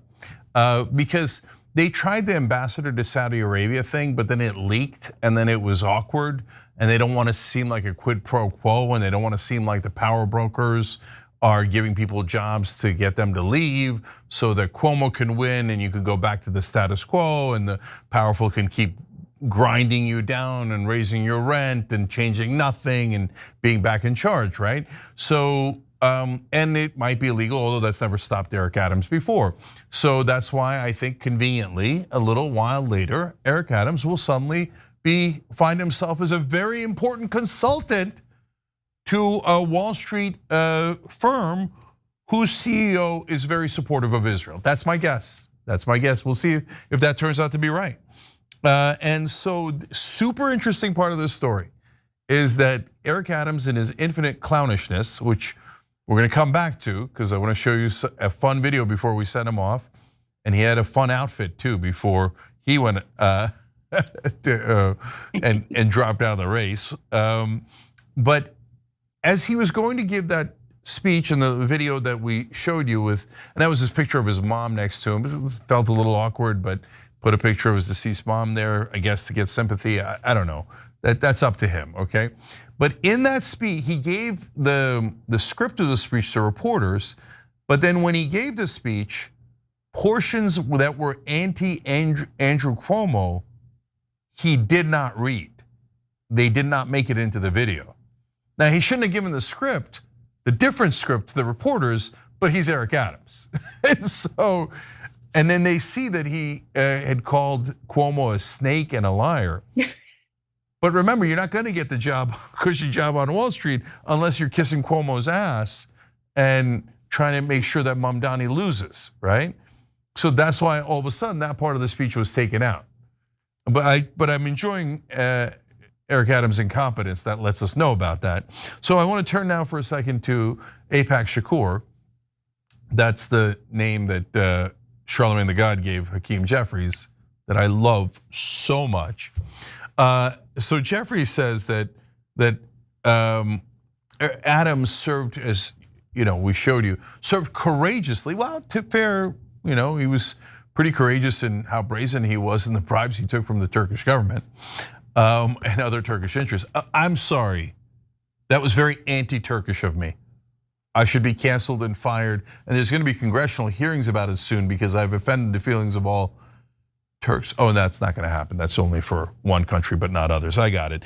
Anyways, oh, look at me being unbiased about the country of my origin. I know, revolutionary, apparently possible. Anyways. And then he added, not only did he serve courageously, but he said, and authentically. Why? Why do you add that, Hakeem? Like, Eric Adams is one of the most inauthentic guys in politics. He seems to have taken bribes from a different government. and then hidden it, that would appear to be inauthentic. But AIPAC Shakur can't help himself. And why is he even on the side of Eric Adams? He's deeply unpopular. Adams wouldn't run in the Democratic primary because the Democratic voters hate him. So why is the so-called Democratic leader in the House backing the guy who's dropping out and saying all these wonderful things while not endorsing the guy who won the Democratic primary? That's because he's AIPAC Shakur. So do we have the picture or no of the fun getup that Eric Adams had? No, we don't have it. All right, well, you're gonna have to look it up online. I mean, you remember when Nancy Pelosi and others had the cloth, African cloth around them, and they knelt and they did that goofy picture. Well, take that and multiply it by 20 for Eric Adams in his Sephardic Lebanese outfit that he went the other day. I mean, it was trippy, man. Okay, like we got it, Eric. We got it. You love Israel, you love Turkey, you love all the other countries, okay? But you were supposed to love New York. Sharon? Well, it feels like he hates New Yorkers. And it feels like Cuomo, and especially Jeffries do too. I don't know what it is, but I just had the giggles as you were going through this because it seems like a comedy. I'm so sick of Hakeem Jeffries, who's run off progressives and been underhanded and like the least, he's from Brooklyn, right? Is it Brooklyn? I think so, okay? He's like the least authentic guy who stands every chance he gets on the House floor and recites Biggie lyrics. And this guy's selling out the people who depend on him most. And I just think they're all so gross, but it really feels like it's worse than that. They're calling New Yorkers stupid. They're giving people the middle finger. That's how I take it when you come out with these ridiculous statements that don't even talk about corruption. I mean, he shouldn't even be mentioned at all. And by the way, that letter or that whatever he gave the reporters ahead of time, his speech, his goodbye speech, he is incompetent, but he's also probably lazy. That was his do it or else, here's what's coming. And he didn't even bother to like update it and print out new copies and give those to the reporters because that's probably what he faxed over to Cuomo's campaign saying, I want the job on Wall Street or else. I mean, a snake, really, Cenk? Yeah. It's just so, By the way, Shakur's district is Brooklyn, you were right. And then I just want to have a little bit of fun in sending off Eric Adams. So this is how we'll remember. All I know is all my haters become my waiters when I sit down at the table of success. I'm Gandhi-like. I think like Gandhi. I act like Gandhi. I want to be like Gandhi. I'm the broccoli mayor. You should always, when your child brings in his popular knapsack with many different locations, look through it to see what exactly is your child carrying in addition to a book. Something simple as a crack pipe. Something simple as a baby doll. Could be just a baby doll, but also it could be a place where you can secrete or hide drugs. Everyone knows that New York City is the Athens of America. Is the Istanbul of America. Is the Kyiv of America. Is the soul of America. We are the Tel Aviv of America. New York City is the Islamabad of America.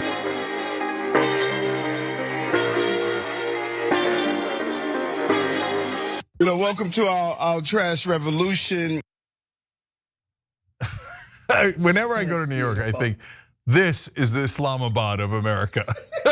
If I could just get something as simple as a crack pipe stuffed into a doll, I'd be in good shape. But Sharon, it looks like as part of the trash revolution, we finally take out the trash. I gotta tell you, can I reverse myself? I want this guy to stick around, not as mayor, but I think he has a real future. He's very entertaining, criminal, yes, criminal activity, but I think he's just so special and unique. And I would love to see him play himself Saturday Night Live. That should be how he bows out of this thing. Let him play himself on Saturday Night Live. I think he'd enjoy it, and then he can go off to Wall Street, Cenk. All right, well, I'm looking forward to going back to Kyiv of America a little bit later with a new mayor who's actually not going to be worried about Kyiv or Istanbul or Athens or Islamabad or Tel Aviv, but going to be worried about New York City and serving the people of New York City. And that looks like it's Zohran Mamdani. All right, we'll be right back. Welcome to our trash revolution.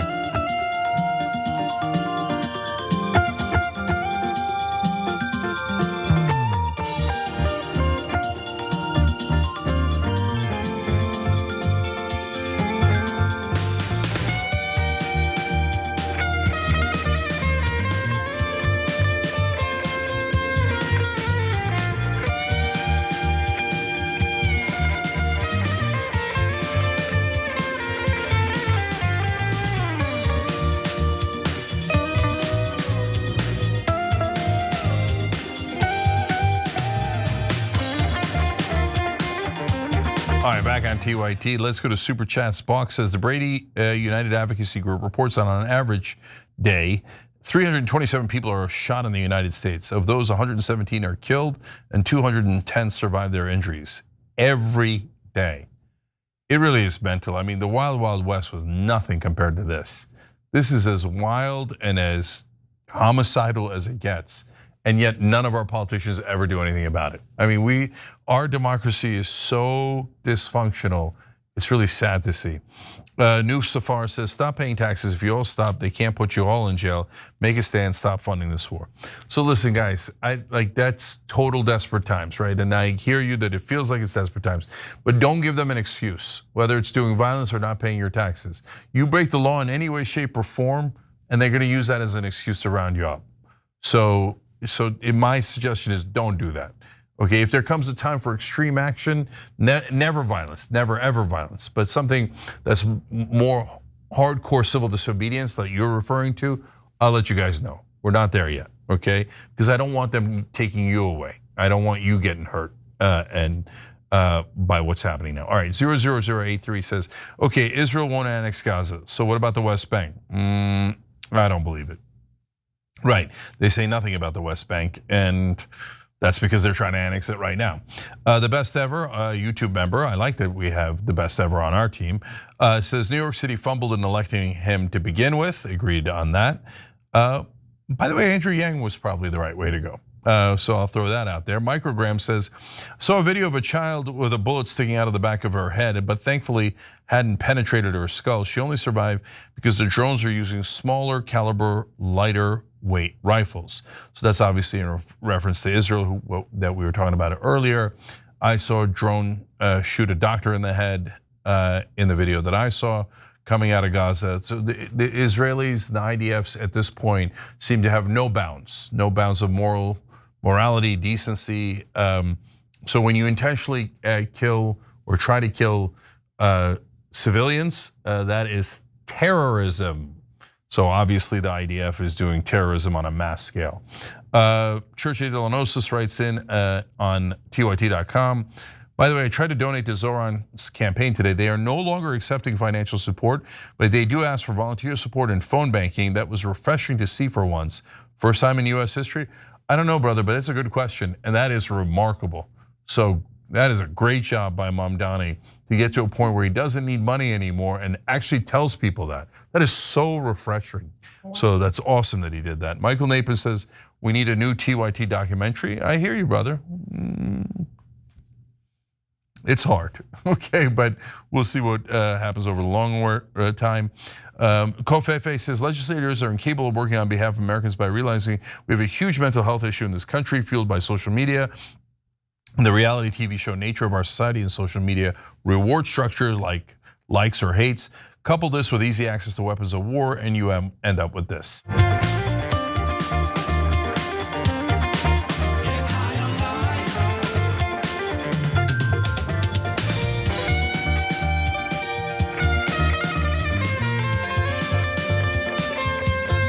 All right, back on TYT, Cenk and Sharon with you guys, and also Adapo, thank you for upgrading your membership. You can also do that through the join button, and that also helps a lot. So we appreciate you guys. Thank you for keeping us on the air for 20 straight years now. Bortle One, thank you for gifting a membership on YouTube. And I love that we're the voice of the people and of the voiceless and the powerless. And I love that you guys make that happen. So thank you for doing that in every way. By the way, we're going to have the bonus episode that's normally for members.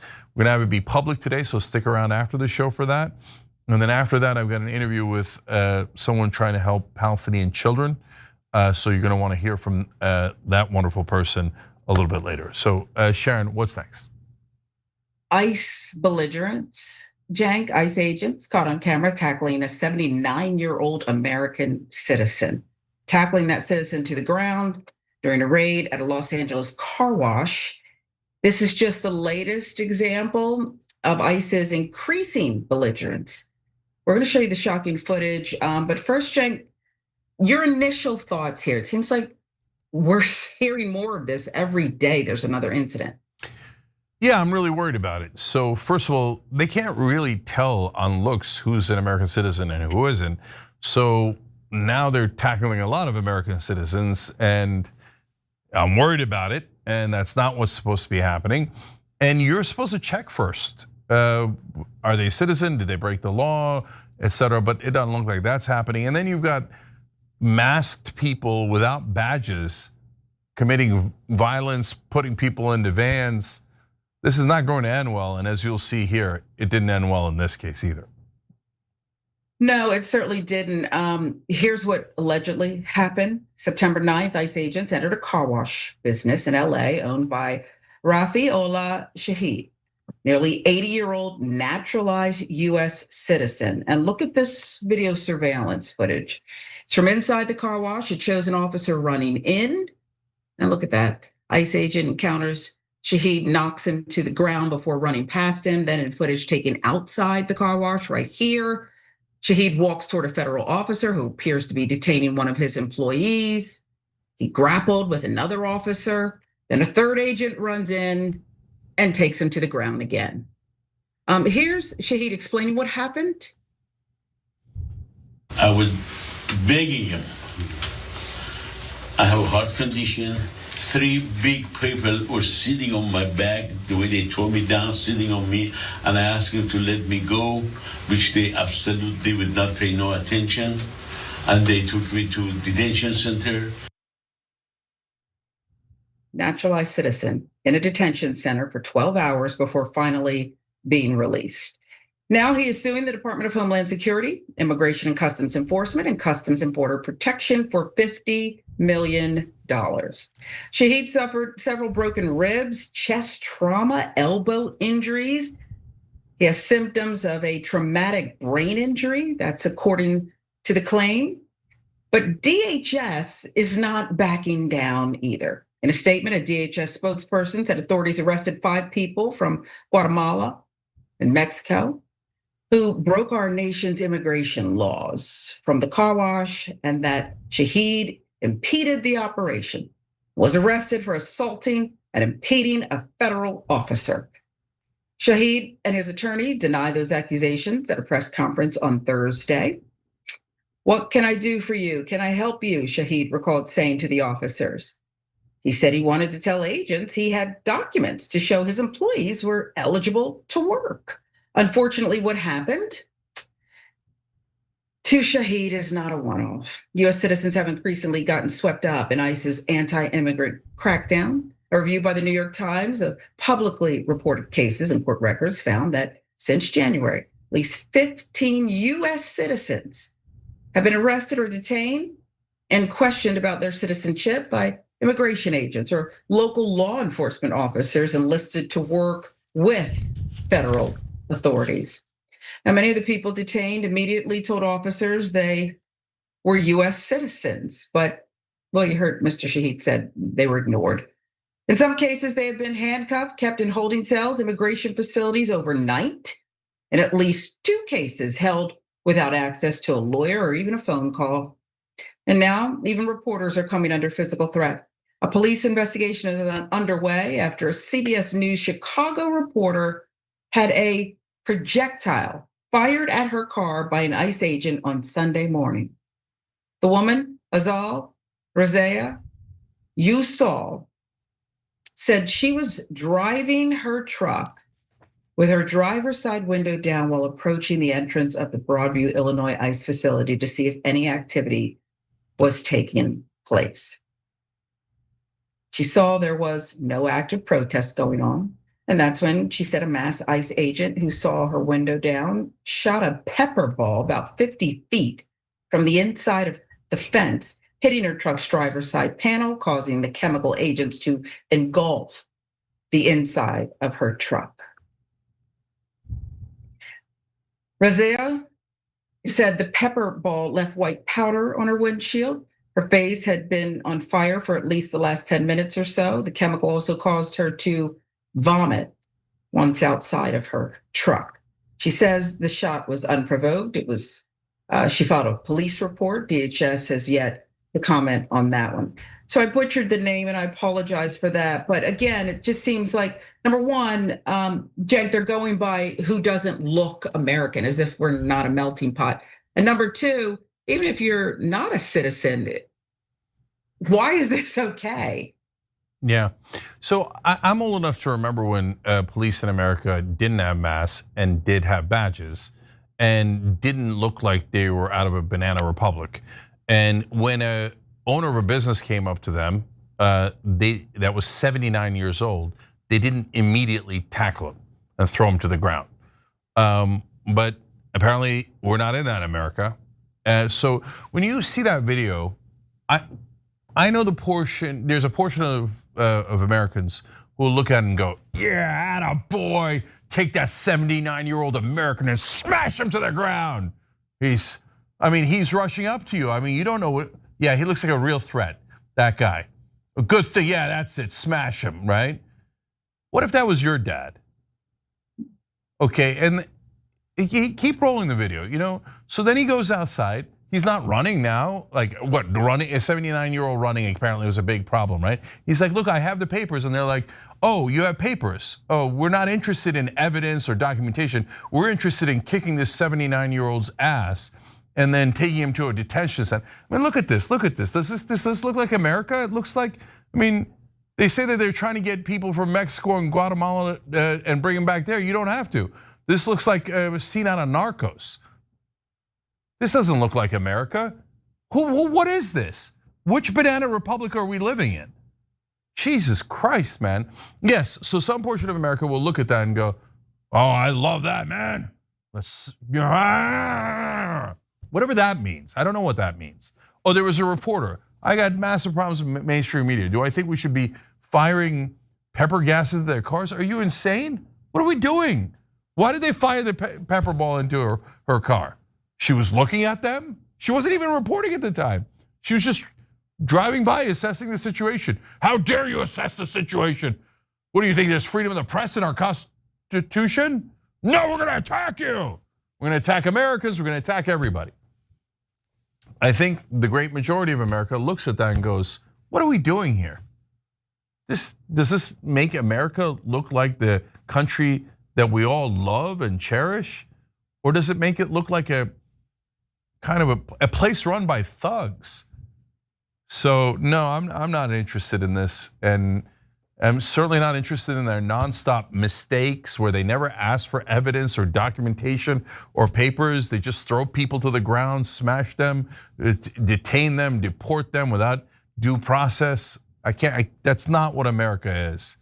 So, I look at that guy and think, that poor guy. What if it was my dad? Look, they said they were going to be for freedom of speech. And so now when you object to ICE doing this, they're like, oh, you're endangering ICE. Yeah, that guy was endangering ICE. Speech, before they were like, oh, freedom of speech, right? Now, hey, I think ICE is doing something wrong and un-American. How dare you? You shouldn't be allowed to say that. You should just accept ICE throwing 79-year-old Americans to the ground and not caring about any evidence. And who cares that there's now mass men running around posing as ICE and throwing women into vans and raping them? Who cares? No, I care. This isn't the America I know and love. This is some weird authoritarian state we're slipping into, and I can't stand it. Look, that was tough to watch. I, for some reason, spend a lot of time watching FBI files, and there's been stories about famous crime families and thugs and just stupid stuff. The last one was about Philadelphia and Joey Merlino, this young thug who just always wanted to be a made man. And I'm sorry if it's too much, that's what it feels like I'm seeing as I watch the footage. And you said you're tired of the mistakes. They don't even own up to it. They just go full force ahead. You can't complain on them. I'm not saying that it always works out when people complain on, police, for example, but you don't have a name, you don't have a badge, you really have nothing to go on. It feels like it's a form of domestic urban terrorism. That's what it feels like. Look, it's last thing. Imagine if we had a left-wing president already.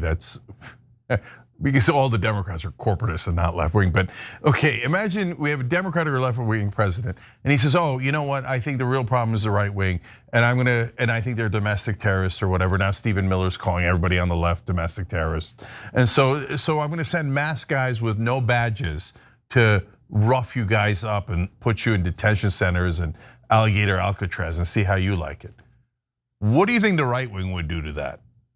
My guess is that they would react in a very significant way, and it wouldn't be just speech. Oh, you're a masked man with no badge or identification busting into my place of work, and you think I'm just gonna go, oh, okay, I'll just trust that you're the government. I'll just trust that you're the authorities. It's not usually how those folks react. This is the government treading on you. You were worried about government tyranny. That's what government tyranny looks like. We'll be right back.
All right, back on TYT. Let's go to our member comments, as we love to do here, because you guys are part of the show. So Winter Scoopa asks, well, ICE definitely got a lot more money. Maybe they increased their budget for all the lawsuits that are going to be happening. Yeah, I'm curious how those lawsuits are going to work out. Yep, but by the way, when they have to pay for those lawsuits, that's our money too. So that's another way to burn money. Ray of Sunshine says, oh damn, I used to go to that car wash. Yeah, they're coming after our neighbors, right? They're coming after regular folks that that live here and that are not criminals, that are not in any gangs. And they don't need that kind of firepower, they don't need that kind of abuse, etc. Wang John says New York City is the Istanbul of America, as in Adams has no chance of becoming mayor there either. Although you might have a better chance in Turkey. He was very friendly to Turks. Primaries are important, says Cenk. There aren't many people whose judgment I trust to lead me. You're one of the very few. Wow, thank you for saying that. I read that one blind, worked out nicely. Yeah, look, we've been proving it here for 23 years. And every couple of years, some new folks come by and say, oh, no, they're not true, they're not this, they're not that. And then it turns out, oh, guess who's the ones who are for real and have always been and always fighting for you guys. So anyway, I appreciate you saying that. That's beautiful. Driver Dragon says, sounds like Ellison is the real president or about to be. Well, I'm super curious what's going to happen in this new age. Because in the old days, they never would have gotten caught. Murdoch has been supporting Israel the entire time. Rupert Murdoch has been starting wars the entire time. And by the way, I have no idea why he does it. He's not Jewish, he has no connection, etc. But he's obsessed with Israel and starting wars on behalf of Israel. And again, another good evidence that it isn't about religion. It's just some people love authoritarian governments and despise people from other races and religions, etc. So these kind of maniacs have been running our media for a long time. So the Ellisons aren't new. And I'm sure that they think in their mind that they're angelic and they're fighting anti-Semites and they're the holy ones. So there's no helping people who are totally deranged at this point and detached from reality. Buddy X Lacondo says, when the membership numbers of TikTok fall off a cliff, they'll probably blame anti-Semitism. Of course, there isn't anything they won't blame on anti-Semitism. We'll be back.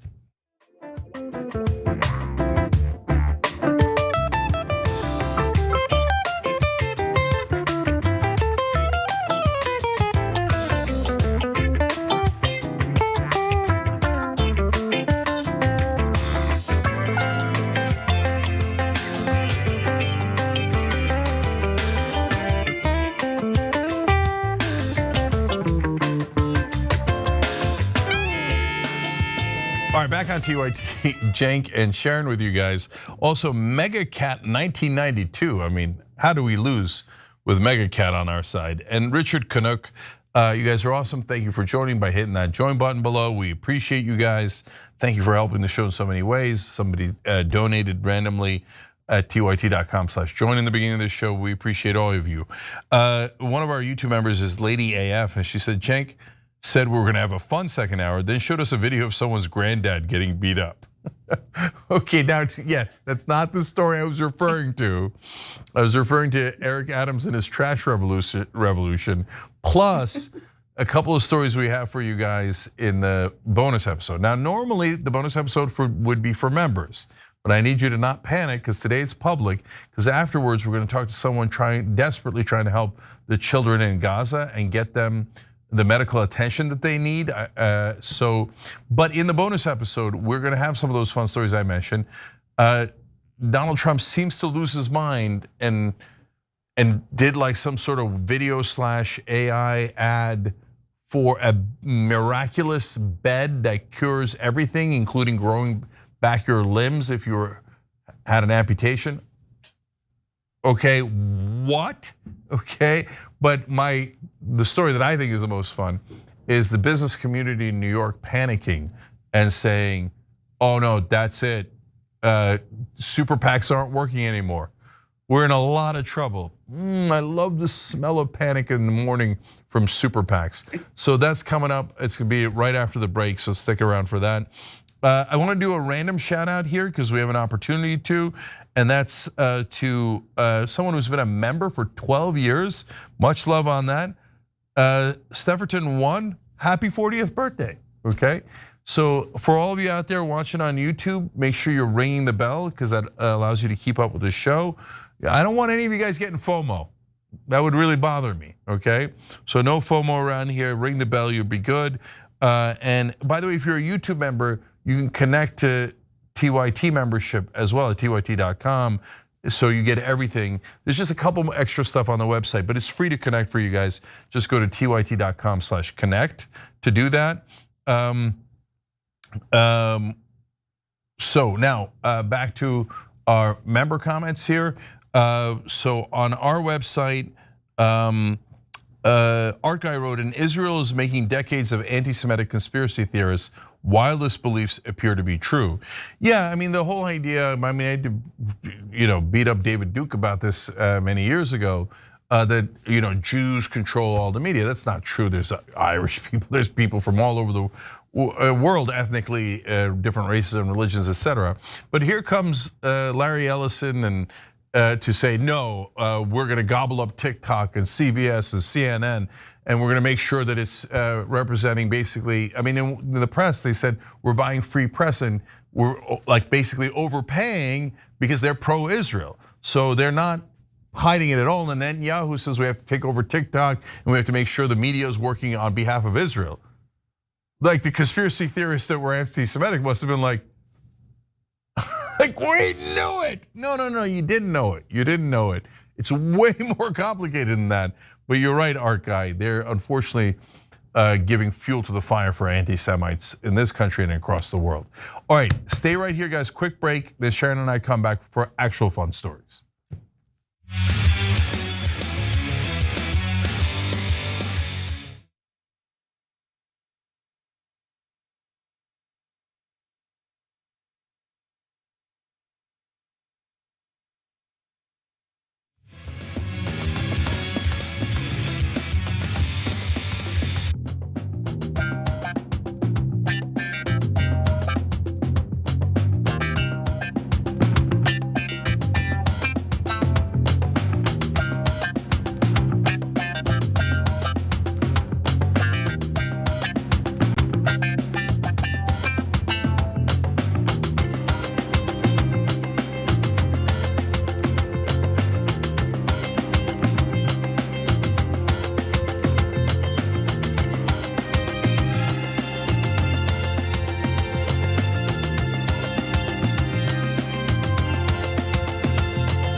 We're back on the bonus episode, Cenk and Sharon with you guys. Normally, this would be behind a paywall, but now you guys are getting to see the wild things we do in the bonus episode. Woo! Where's the fireworks? What's going on? Thank you. Asking you shall receive. Okay. So, no, the members usually get a lot of our stories, not usually, all the time, get them earlier.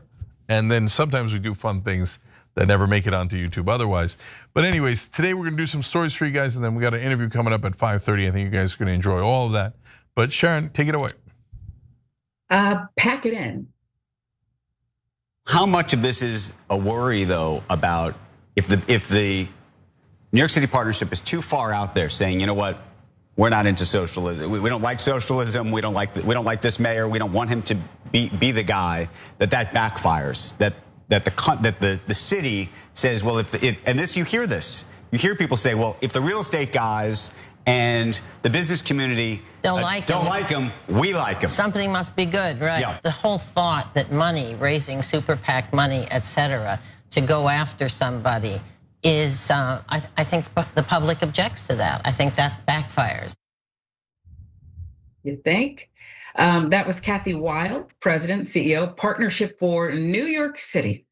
If you are unfamiliar, that's an amalgamation of 350 New York City corporate giants, law firms, and banks. In other words, Wild serves as the New York City business community spokesperson.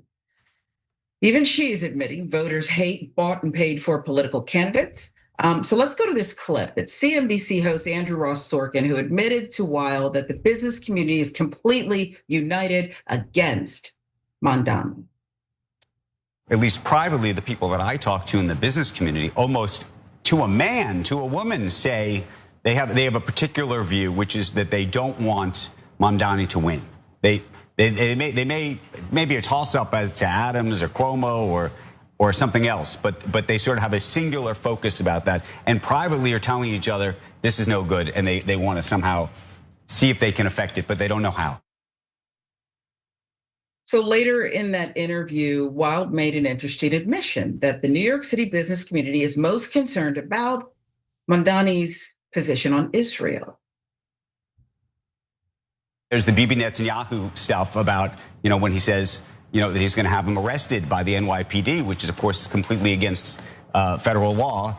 And I think there's a lot of people who are Jewish in this city, irrespective of your views about Israel and this and that, who say that it sends a signal that there's something, that there's a anti-Semitic view that's being espoused underneath all of this. Yeah, and that is the single biggest issue, I think. You think that is? Absolutely. That or the police? No, I think the anti-Semitic view.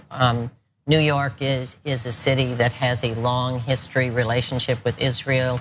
Our investors funded the whole startup nation, the building of Israel, et cetera. I think that's a big issue. All right, so let's end with Wild bemoaning the fact that the business community does not have more influence on elections.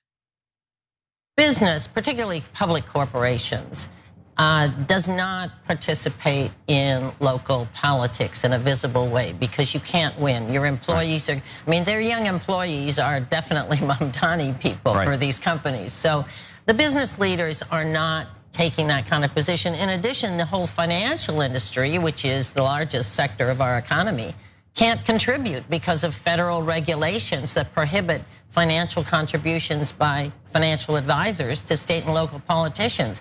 So they basically are on the sidelines because they can't donate. So the business community, I think it's unfortunate and that we ought to be trying to fix this, but the business community really is not that engaged on the politics of the issue. They're very worried about the substance of the issues and what a next mayor will want to do, whether it will be productive. So, Cenk, let me get this straight. They had all the influence and all the money forever. And now this will probably turn out to be the bloodiest mayoral race ever in New York City because somebody needs to fix the fact that they could have less influence over this election. Yeah. God, I love that whole segment. There is a cure for the sin-sick soul, a balm to make the wounded whole. as Martin Luther King said. I love the smell of super PAC panic in the morning. And there they are on CNBC. Oh my God, the super PACs aren't working. What are we gonna do now? How are we gonna bribe all the politicians so they work for us and not the voters? Did I say that out loud? You kind of did. You kind of did. I mean, you saw it. She's like, and later she's like, the state and local officials, we can't even buy them. This is an outrage. I mean, they might actually vote to represent constituents. The horror. And the anchor's like, the horror. This is just, if the donor class can't control the politicians and have them work for a foreign government, what kind of country are we living in? I mean, there were so many incredible confessions in that small segment. Then she's supposed to be representing the business community. That's already a giant problem. In fact, that's a bigger problem than the foreign government issue in Israel, et cetera, because mainly it's corporations that buy our politicians. Big pharma, big oil, defense contractors, and the list goes on and on. Big sugar, car manufacturers, everybody's buying politicians, and she's supposed to be representing them. That lady that you saw, that nice little like grandmother looking type, like, oh hey, oh golly gee, corruption isn't working anymore, I'm so upset. Okay, and now if she was saying that on behalf of the corporations she represents, it's already despicable and a bigger problem because they have a lot more money than Israel or any other government, right? But then, amazingly, she doesn't even say that. She goes, no, I'm not even worried about the people I'm supposed to be representing. But that's on brand for her not to worry about the people she's supposed to be representing. Right? And then goes, no, they're gonna raise the taxes, business. That's just, we don't really care about that. Israel. That's what we care about. Now, Israel has to control the mayor of New York. By the way, if you say that Israel controls the mayor of New York, you're an anti-Semite and your entire life should be ruined. But we need Israel to control the mayor of New York. What is this, Confession Central?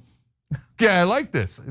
And you know why they do this stuff? It's because they're on mainstream media and no one's gonna challenge them. Do you think CNN is gonna do a segment about, oh my God, there was this outrageous segment on CNBC where it looked like supporters of Israel's genocide are outraged that they can't buy an election and they're demanding to buy it and they're super mad about it. That's an outrage.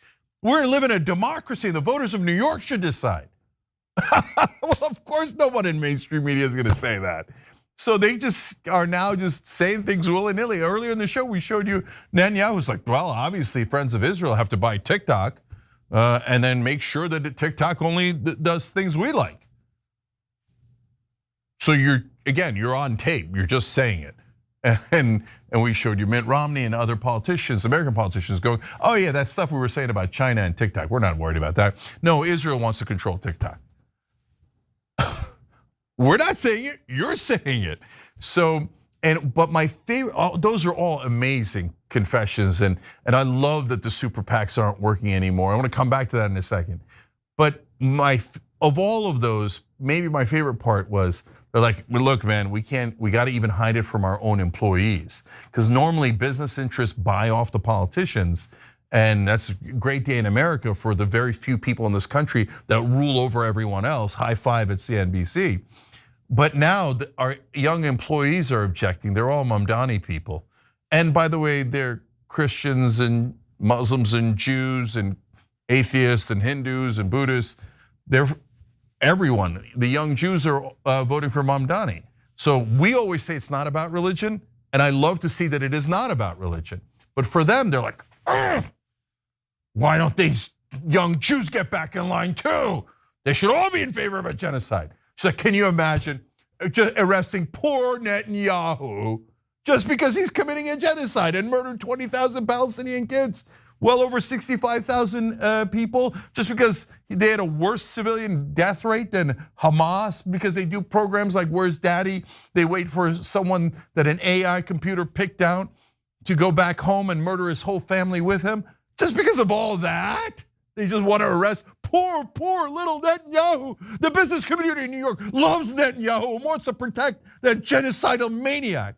And then of course she throws in, well, we're worried about anti-Semitism. So you're not worried about bigotry towards Arabs who you're blithely dismissing their lives? You're not worried about bigotry towards Muslims. You're not worried about the voters. You're not worried about democracy. You're not worried about any of that. But your main thing is, well, if you arrest someone who's a genocidal maniac, who, by the way, Netanyahu had to fly around Europe because he was afraid that the European countries would now arrest them for the crime of genocide. But if you agree with all of the European nations and all of the rest of the world, on CNBC, they're gonna say, anti-Semite. Good news, not working. Kiss our ass, okay? So you can go with an anti-Semite BS. Oh, we have to protect the genocide. Okay, you can do all that. No one cares anymore. And oh, super PACs aren't working anymore. We can't bribe effectively enough. Oh God, yummy for my tummy. Give me more of that. Sharon, what do you think? I mean, I love it when you talk like that. Is it enough though? With all of their power, the connections, the infrastructure, is the backfiring effect, the anti-establishment effect, do you think that'll be enough to overcome it in this race that, has such a prize, wrestling New York City and control of it, or keeping control of it? We know there are people who voted for Donald Trump because you're not going to tell them who to vote for anymore. They're tired of the establishment and they just want disruption. But here in this concentrated, mecca of banking and finance and everything, do you think it'll be enough? The young people that you talk about who have come together, this coalition, who love this man. Well, look, so that's why this race is so important. And that's why we care about it so much and they care about it so much. It's not about the policies, guys. I've told you this before. I barely agree with Mamdani's specific policies, but I'm good to have him try new things. I love it, disrupt the status quo. Even if I don't agree, I don't have to agree with it. I didn't run for mayor, he did, right? And I didn't win the Democratic primary in New York, he did. So let the brother try and let him upset the status quo, okay? But on top of that, the much more important thing here is, if they, the Eric Adams leaves the race today, if they drive those people out of the race and they do all their propaganda and their ads and call everyone anti-Semites, even Jewish people in New York, if you don't agree with Israel's genocide, then you're an anti-Semite. Everybody's an anti-Semite, right? So they try all those dirty, dirty tricks that they do every time. They use all of the media to do it, and it still doesn't work. Oof. The reason why they're panicking so much is because they're worried about losing control. They're like, no, the voters cannot pick who they want. It has to be us. We in the business community, the Israel supporting business community. And she's being very specific about it, right? It's not me saying it. You heard with your own ears her say it on tape. That their business interests were less important than Israel's interests. So these are not all business people. These are definitely not all Jews. That's not even close to true, or even all Jewish businessmen. No way that that's true. Okay, I know so many wonderful Jewish businessmen, and not just in young people, but among all the different age groups and every kind of category you can imagine, who are horrified by what Israel's doing. No, these are specifically pro-Israel zealots, radicals in the business community saying, we must control these elections. And if we can't control these elections, it's gonna be a big problem for us. And all of our dirty tricks aren't working anymore. So that's why this New York mayoral race is monumentally important. It's either they win and they go, oh, good, we're back in control and no one's allowed to dissent, right? Or the voters for the first time, and God, I'd be so proud of New York if you did this. Starting in New York, and with so many beautiful Jewish American voters who care about justice, coming in and saying, no, you don't control us anymore, and you don't speak for us either. No, we're picking this guy, and what they're most worried about, Sharon, is if the forces of democracy and justice can do it in New York, they could do it anywhere. Yeah, that's why I use the word bloody, because I get all excited and think, wow, could this really happen? And then I remember, if it does happen, what will they do? They'll stop at nothing to trip him up. Cart before the horse, but wow. Yeah, look, super quick, real quick on that. The New York press, mainstream media will be vicious towards Mamdani. Throughout his entire time, they'll try to smear him at every turn. Like every word will be twisted into something that they claim is anti-Semitic and nonstop, over and over again. They will attack and attack and attack while pretending to be objective. How do I know that? They already did it before the primary. They attacked Mamdani 24/7. Well, the fact that the New York Times and other media pretends to be objective is just the funniest thing of all. They're like, no, we objectively hate Mamdani, that anti-Semite who doesn't bow his head to Israel. He can't be him. Oh, hey, look, Cuomo. Oh, you killed grandmothers in nursing homes and you took bribes from real estate agents. Oh, he's a lovely guy. What a fascinating comeback. The real story here is Andrew Cuomo's comeback. What, Mamdani won? And now they're pretending to be unbiased and kissing up to him a tiny bit because, he might have power. I can't wait to see their minds melt when they're like, well, we serve power, but we serve Israel. Which one do we pick? Which one do we pick? Okay, how about serving your readers and viewers? I know that's a wild and crazy idea for mainstream media. I'd say try it, but they'll go out of business before they try it. Yeah. How about triggered MAGA, Cenk? He's one of the world's biggest acts, perhaps the biggest act in the world today. Bad Bunny is officially headlining the Super Bowl halftime show. NFL confirmed the news Sunday. Grammy-winning Puerto Rican artist who's broken a global streaming records. He's headlined Coachella. He's going to take the stage at Super Bowl 60 this February in Las Vegas. And he posted in Spanish to X, the translation. I've been thinking about it these days, and after discussing it with my team, I think I'll do just one date in the United States. So Bad Bunny there saying, look, it's just gonna be that one. There's no other US dates because the star says he fears, very outspoken about the Trump administration's immigration enforcement policies, including ICE raids at large events. He fears that could endanger him or his many fans. Singing and posting in Spanish, plus politics, that was enough to spark an instant online meltdown from MAGA. So take a look. I mean, this was instant at some of the posts here.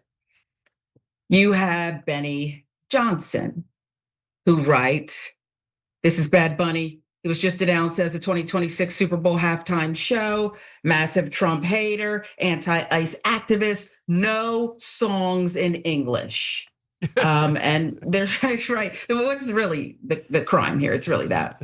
He even canceled his entire US tour for this reason. Effing ICE could be outside my concert. And it's something that we were talking about and very concerned about.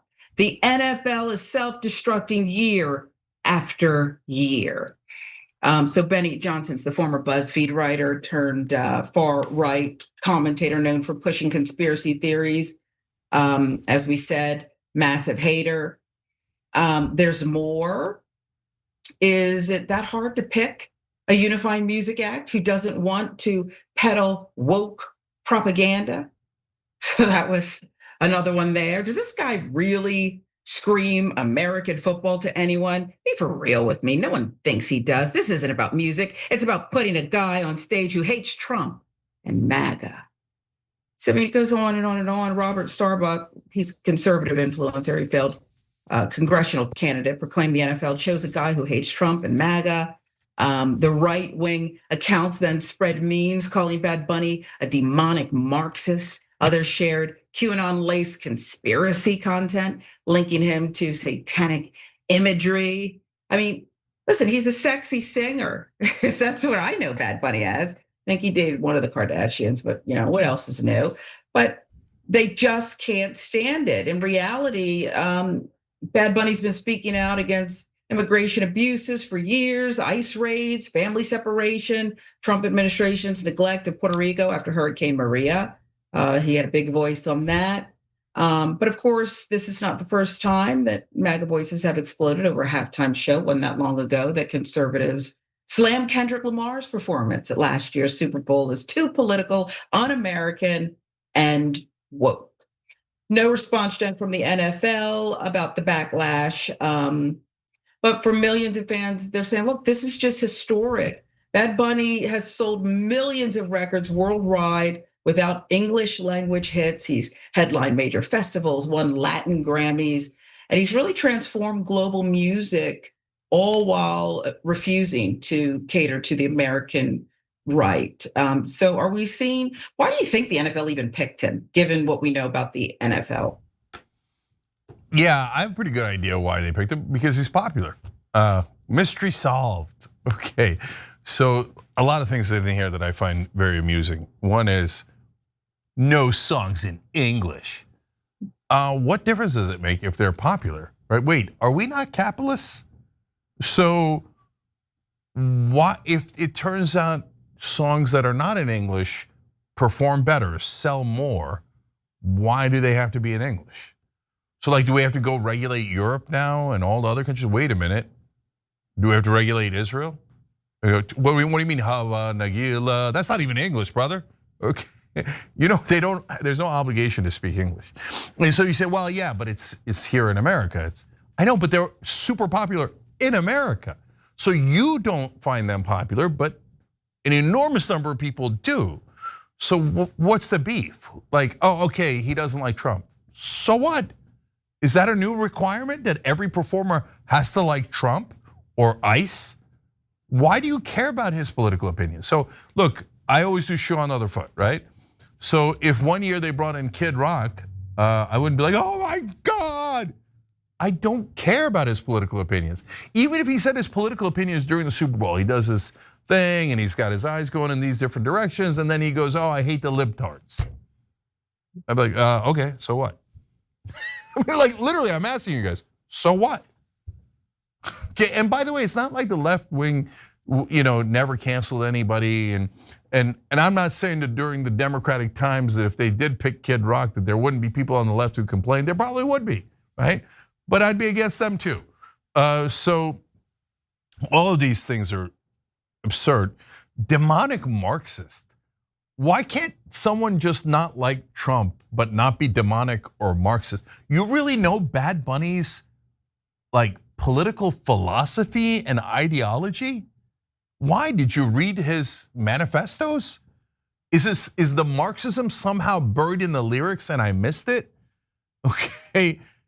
And demonic, I know he's got bad in his name, but he also has bunny in his name. So not usually the route that demonic Marxists take. But is it possible to disagree with someone and have them not be a demonic Marxist? So all of this is so absurd. Oh, Travis Kelce, it's Taylor Swift, but Taylor Swift doesn't love Trump, and even though she's barely said anything, that we hate her. By the way, Kendrick Lamar performed, we hate him. We didn't like his political message. Beyonce back in the day, in 2016 or something, we didn't like her political message, so we hate. Guys, just calm down, man. Just let them sing a couple of songs and move on with your life. Well, remember, Taylor Swift also had her cats front and center on social media, and MAGA didn't like that during the last election. But they're also, speculating. Look, Trump came to the last Super Bowl, Cenk. He may be at this one, and Bad Bunny will likely make a political statement with his music. So what do you think happens there? And Trump's made no comment, at least as we went to Showtime, airtime here, but he could. And will he then threaten? I mean, I think that's a given. He'll threaten, will the NFL cave? I mean, the whole thing is so juicy for some people. Yeah, I know. The idea, by the way, musicians having political opinions, totally new. Never happened before. That's why Johnny Cash didn't have a middle finger to the establishment on the cover of one of his albums. Oh, I'm hearing he did. Oh, he did. And country singers, by the way, a lot of them used to be on the left. Now they're on the right. And you know how many times I've complained about that? A sum total of 0, because why do I care? Let them have whatever political opinions they like. Oh, well, we're boycotting movies. And I made fun of the left for this. Well, I won't go to a movie if John Voight or James was in it. Brother, like they're in the movie, they're playing a character. They're not actually then like doing a political message in the middle of the movie, etc. And so what if they did? You don't like them. So yeah, I saw a movie that I didn't like, American Sniper, where they're glorifying this maniac who's shooting civilians left and right. Okay, so then I come and I tell you I hated it. and then I'm done with it. I'm not obsessed about it. I'm not saying it shouldn't be allowed to happen, right? Yes, people, let them sing. Maybe they think that freedom of speech is just speech, but doesn't apply to songs. I don't know. It just, by the way, FYI, it does. Last word. Should we do the last story? Yes. Dr. Don. President Donald J. Trump has announced a historic new healthcare system, the launch of America's first medbed hospitals and a national medbed card for every citizen. Okay, now this is so weird. Over the weekend, President Donald Trump posted what looks to be a Fox News report breaking the news of medbed hospitals in America. Watch a little bit more of this reporting. Will soon receive their own medbed card. With it, you'll have guaranteed access to our new hospitals led by the top doctors in the nation, equipped with the most advanced technology in the world. These facilities are safe, modern, and designed to restore every citizen to full health and strength.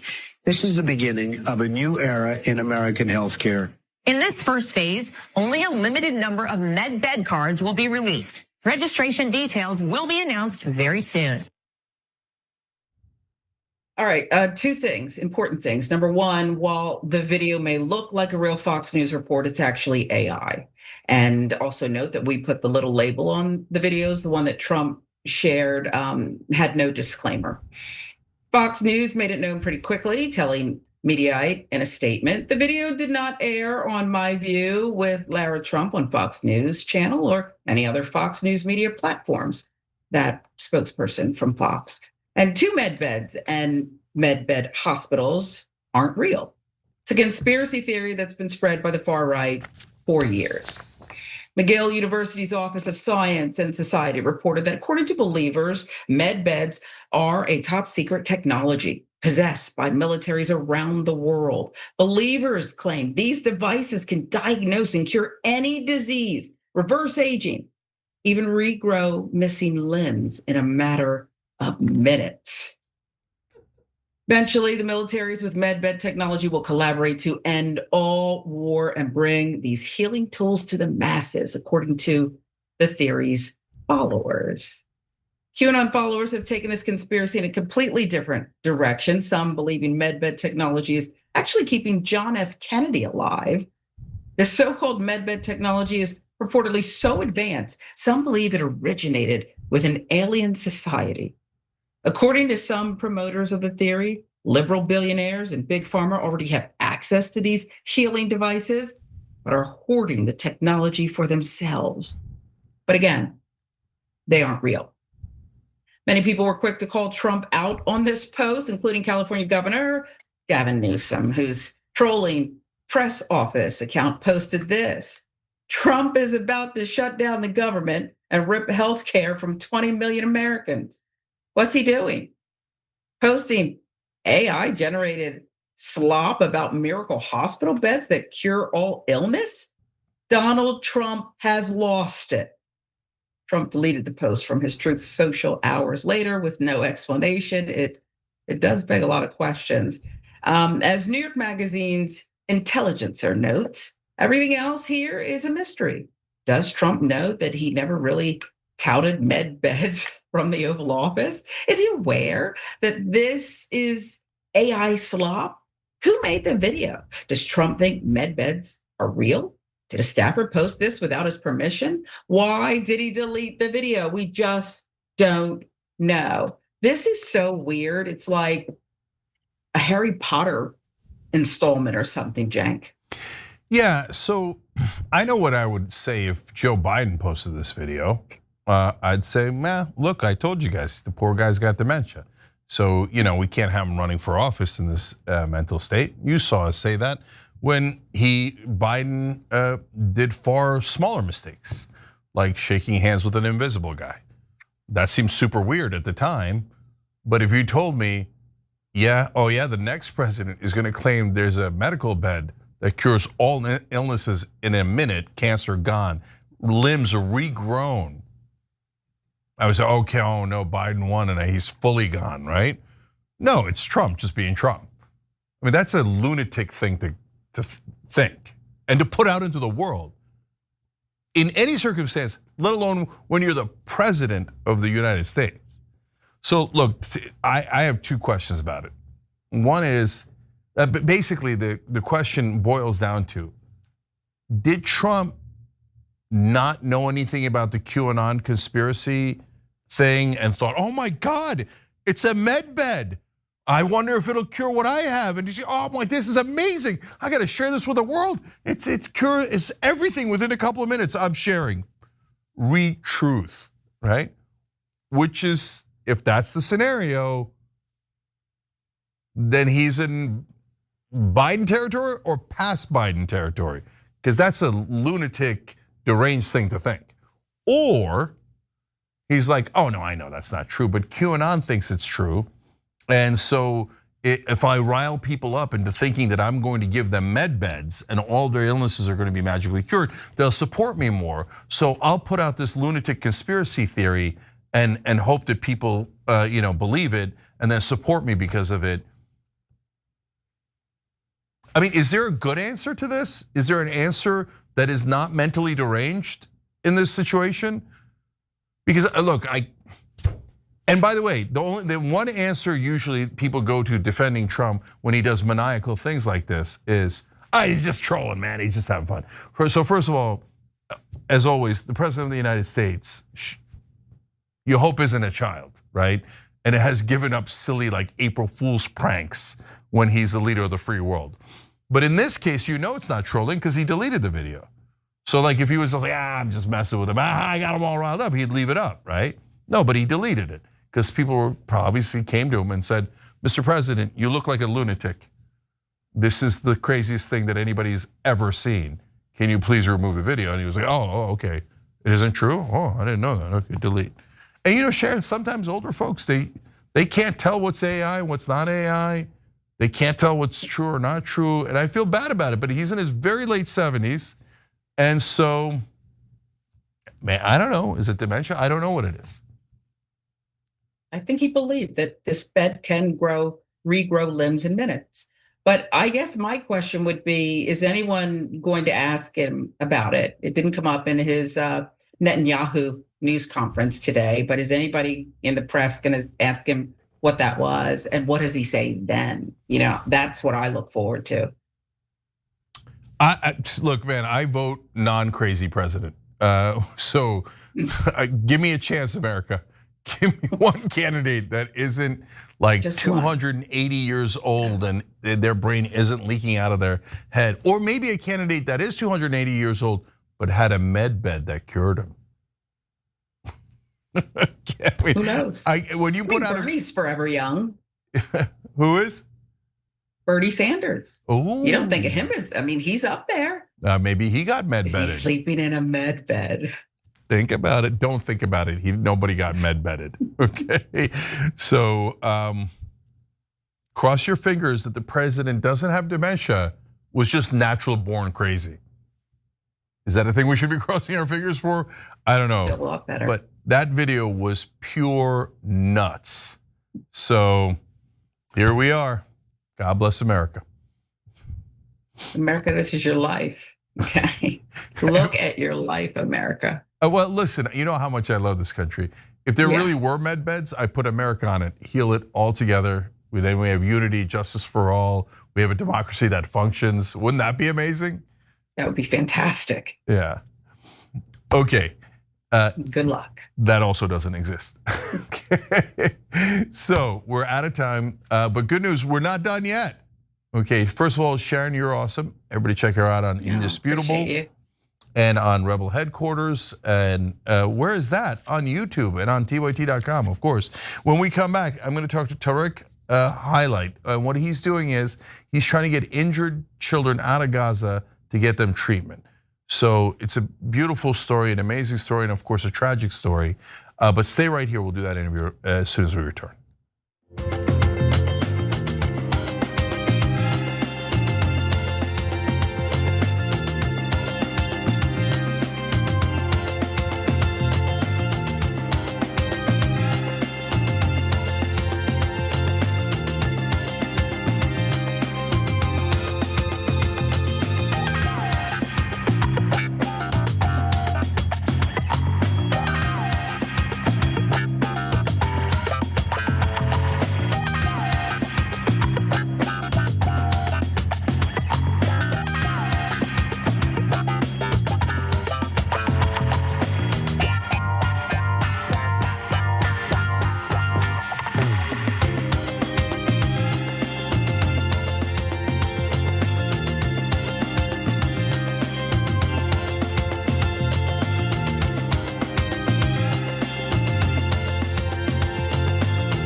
All right, we got a powerful interview for you guys now. Tariq Haylat is the Director of Global Patient Affairs at the Palestine Children's Relief Fund, where they try to rescue injured children and evacuate them from Gaza to get them treatment. It's amazing. Tariq, welcome to the show. Hello, thank you so much for having me. No problem. So just so people know, we have a whole free Palestine collection on shoptyt.com, and 100% of the proceeds, the profits, go to the Palestine Children's Relief Fund because we think it's a worthy cause. Tariq, I want to ask about a number of things here related to this. First of all, how did this idea to rescue these children out of Gaza come about? Yeah.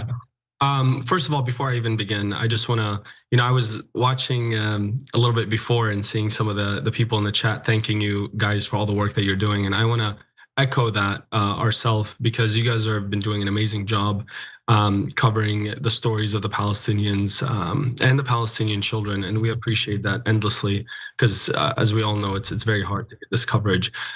So that is number one, is thank you so much. And then to answer your question, PCRF, we've been doing this for now 30 plus years. I mean, this organization is older than I am, to be honest. And I've kind of gotten this baton from the people who started it, and I and our team have been trying as much as possible to expand it to now do a global effort instead of just evacuating the children here to the United States. And then beyond that is to expand to make sure that we can treat the children, but at the same time to also bring aid inside Gaza, as well as medical missions and so many other programs. So we've had to scale up the operations immensely these last 2 years.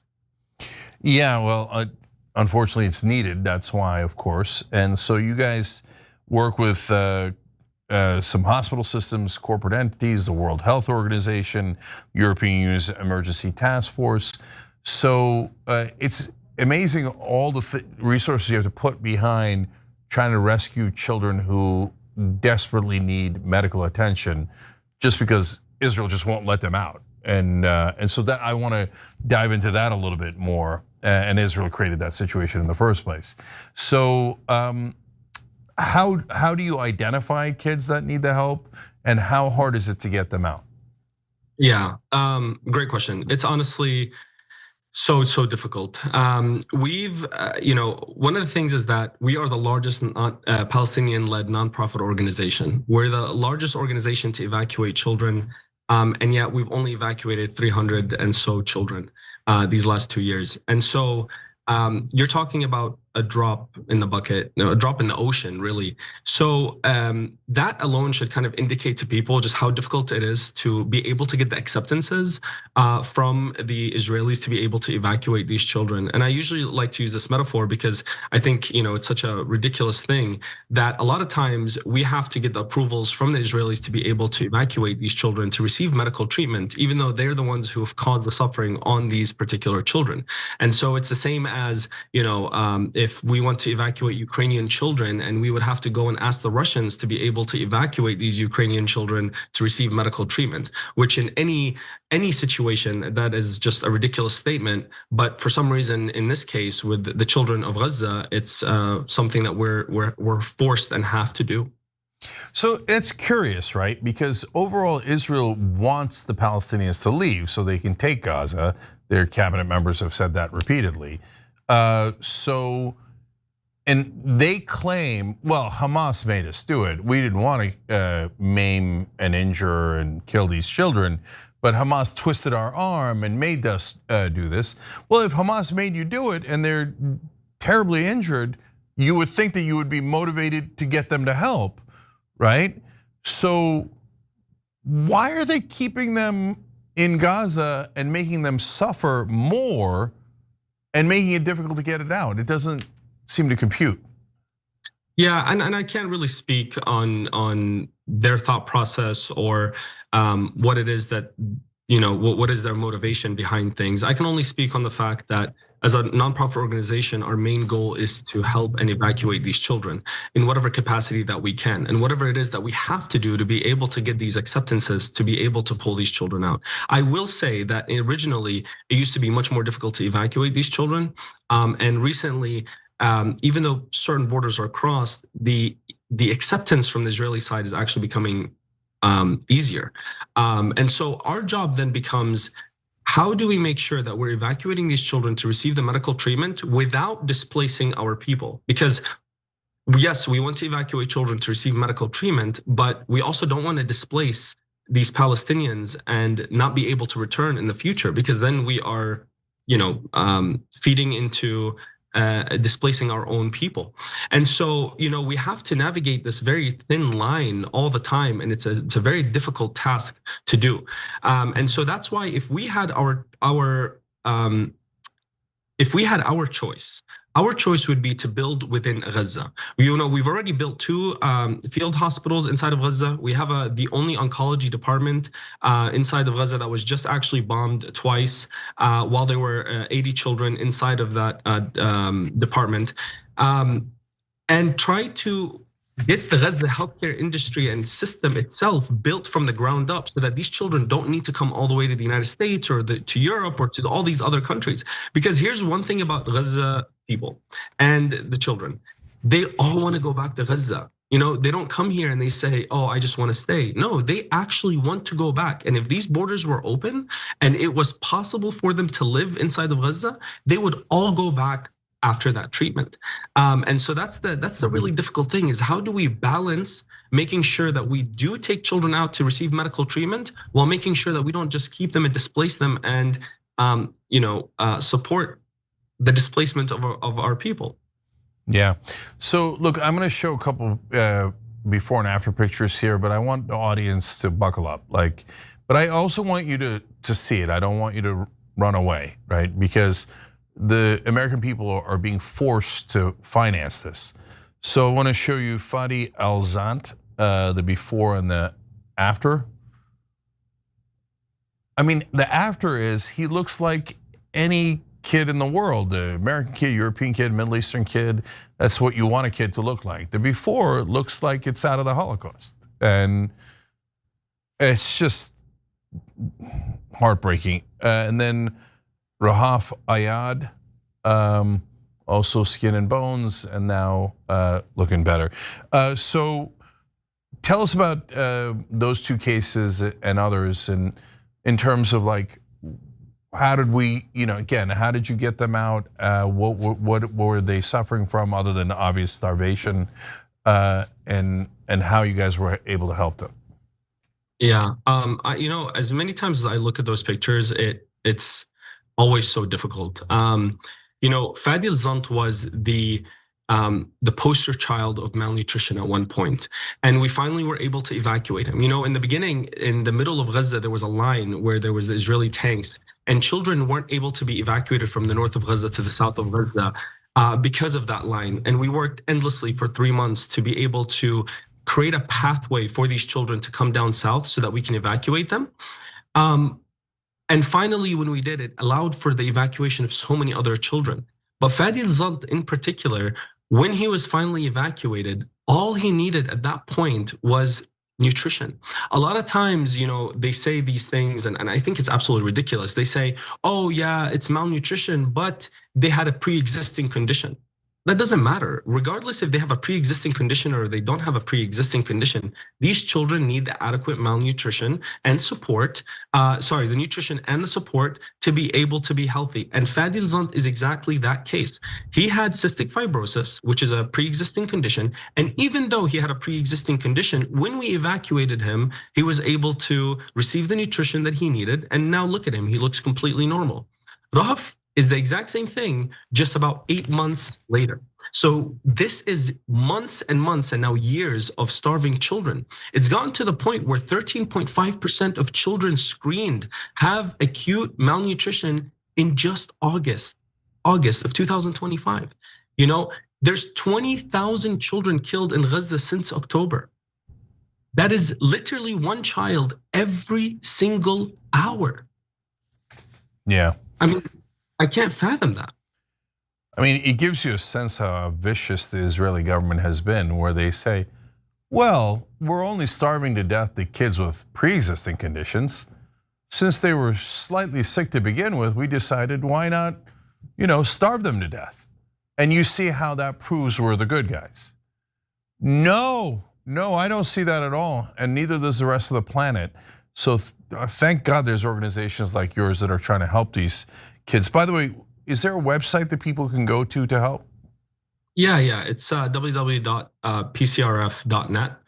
And you can go on there and you can support in whatever capacity that you can. It doesn't necessarily need to be just donations. It could be that you could volunteer. These children, when they come to the United States, they need a social support network. And so a lot of times, what I think is so powerful is that we as a nonprofit organization cannot go too much into politics, right? So we have to advocate in our own capacity. One of the big projects that the chairwoman of this organization implemented was to globalize our medical evacuation program, AKA that if we want to evacuate children to the United States, okay, then we want to evacuate children to other countries, but by us being able to evacuate children to those countries and allowing them to open up their borders through our own way of advocacy, it allows those particular countries to support those children even more. For example, the UK, for 17 months, we were advocating with an organization called Project Pure Hope in order to open up their borders to allow them to treat children, for us to evacuate children there. For 17 months, they said no. And then finally, they allowed us to evacuate 2 children. Once those 2 children were then evacuated, they've now decided to evacuate 30 more children on their own behalf. So we paid for the first 2 children. Now the UK wants to do the 30 individuals by themselves. The same goes for Australia. We just evacuated the first child there. The same thing goes for Canada. We evacuated the first 2 children there. Same thing in South Africa. What we try to do is we're trying to advocate in our own capacity by evacuating these children to these particular countries so that they can open up and do more. And so when these children go there, they need a community, they need a social support system, and that's where volunteers can volunteer. They can sign up and they can help out in whatever capacity they can. I mean, I work for the organization, but I'm technically a host dad as well. I have a child here. His name is Aham, who's receiving medical treatment in the hospital that I actually work at, and he's actually he's here and he wants to say hi. So I'm gonna have him come say hi real quick. No, it's amazing. Okay. This is Aham. Hi. Hey, Aham, how you doing, brother? Good. How are you? Good. It's good to see you healthy. Okay. You too. All right. And look at this, and just the wild thing about this is that Aham also didn't speak any English when he first came here. So, by these volunteers that came in and they helped him with English, they tutored him, they worked with him and drove him back and forth from the medical appointments. He's, all healed up. Aham was part of an airstrike that occurred to the house adjacent to his. 80 people in that apartment, in that house, were all killed. A whole lineage of family was erased off the map. And the shards from that building went into the shards of his family's house, and his knee got injured. And then we were able to evacuate him. He came here and they removed a glass shard this big out of his knee. No child should go through that. Yeah, no, look, honestly, Aham, I don't mean to insult you, but you look a little bit like me when I was growing up. And so, I hope that people can look at these images and see him, right? He's a Palestinian kid. He's a real person, a real child, needed emergency help. These good folks helped him. Now he's staying there. I picture your own kids, right? This is what's happening in Gaza. And so, Aham, what do you think of America so far? What do you think of America? شو رأيك بأمريكا؟ احكي شوية. كويس. أحكي بالعربي الترجم. No, عادي بالإنجليزي. He's gonna try with it in English. Okay.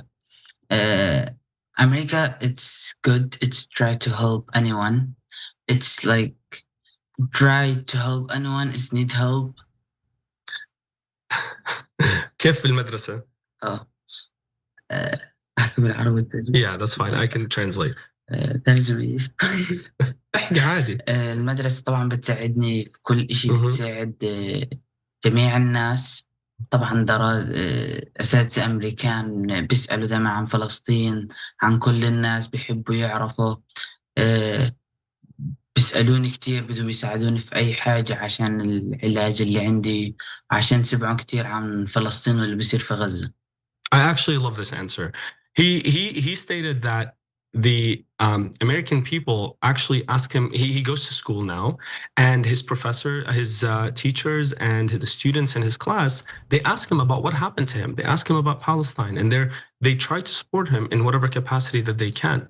And I actually love that, because one of the things is that the American people are on the Palestinian side. I mean, and it's shifting, and for the first time as a Palestinian, for the first time, I'm comfortable speaking in public about it.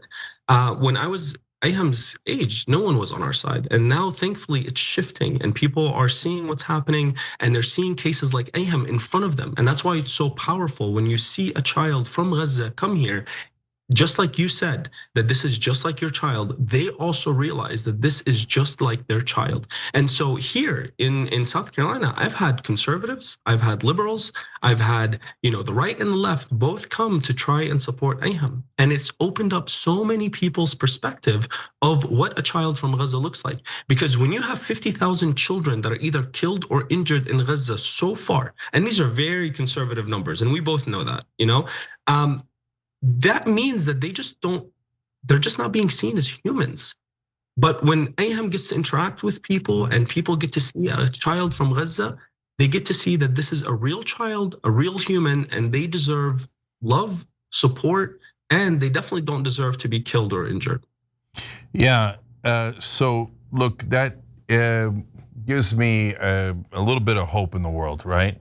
So, the fact that Americans have opened up their hearts to kids like Ayham and to your organization, and that we're trying to do the best we can despite our government supporting this genocide, and which is heartbreaking. But there's a great awakening in this country, and you're right. The religion doesn't matter, and at this point, left wing, right wing doesn't matter. People are saying, no way we should be financing the deaths and injuries to the kids like that. We should be in the business of rescuing them, not hurting them. And so I think the American people have big hearts. They just were misled. And now they're bringing a wake up to what's actually happening. And they're doing these beautiful things, including your organization. So look, you are not political, I am. So I get to say these things. But I think everyone can agree that it has nothing to do with politics when you're talking about rescuing kids, nursing them back to health, saving their lives. So I'll say it on your behalf, if you can, help the Palestine Children's Relief Fund. And by the way, the Free Palestine collection we have on shoptyt.com, it has things like America Loves Palestine, right? And the reason we say that is because we want the Palestinians and we want the rest of the world to know that the American people are not anywhere as vicious as our politicians. Our politicians don't represent us, okay? Actual American people love kids like him and an organization like yours and try to help out. So, and we'll have the links to the website down below, and check that out when you guys get a chance. And Tariq, thank you for doing this great work. Thank you for rescuing those kids. And I can't thank you enough. Appreciate you so much. Thank you so much for having us and for speaking truth to power. And I want to thank the team that's on the ground, because they are really the true heroes. Every single day, they're fighting to make sure they distribute aid. They have been distributing aid every single day for the last 2 years, nonstop. Even though they're evacuating themselves and their own families, they're really the true heroes here. So thank you. Yeah, absolutely. Everyone on the ground in Gaza trying to help save the lives of others are the biggest heroes I've ever met in my life. So, as this has shown us the ugly side of humanity, it's also shown us the beautiful side of humanity and the light of humanity. So I hope we can take that away from this tragedy. Tariq, thank you so much for joining us. We appreciate it. We appreciate you.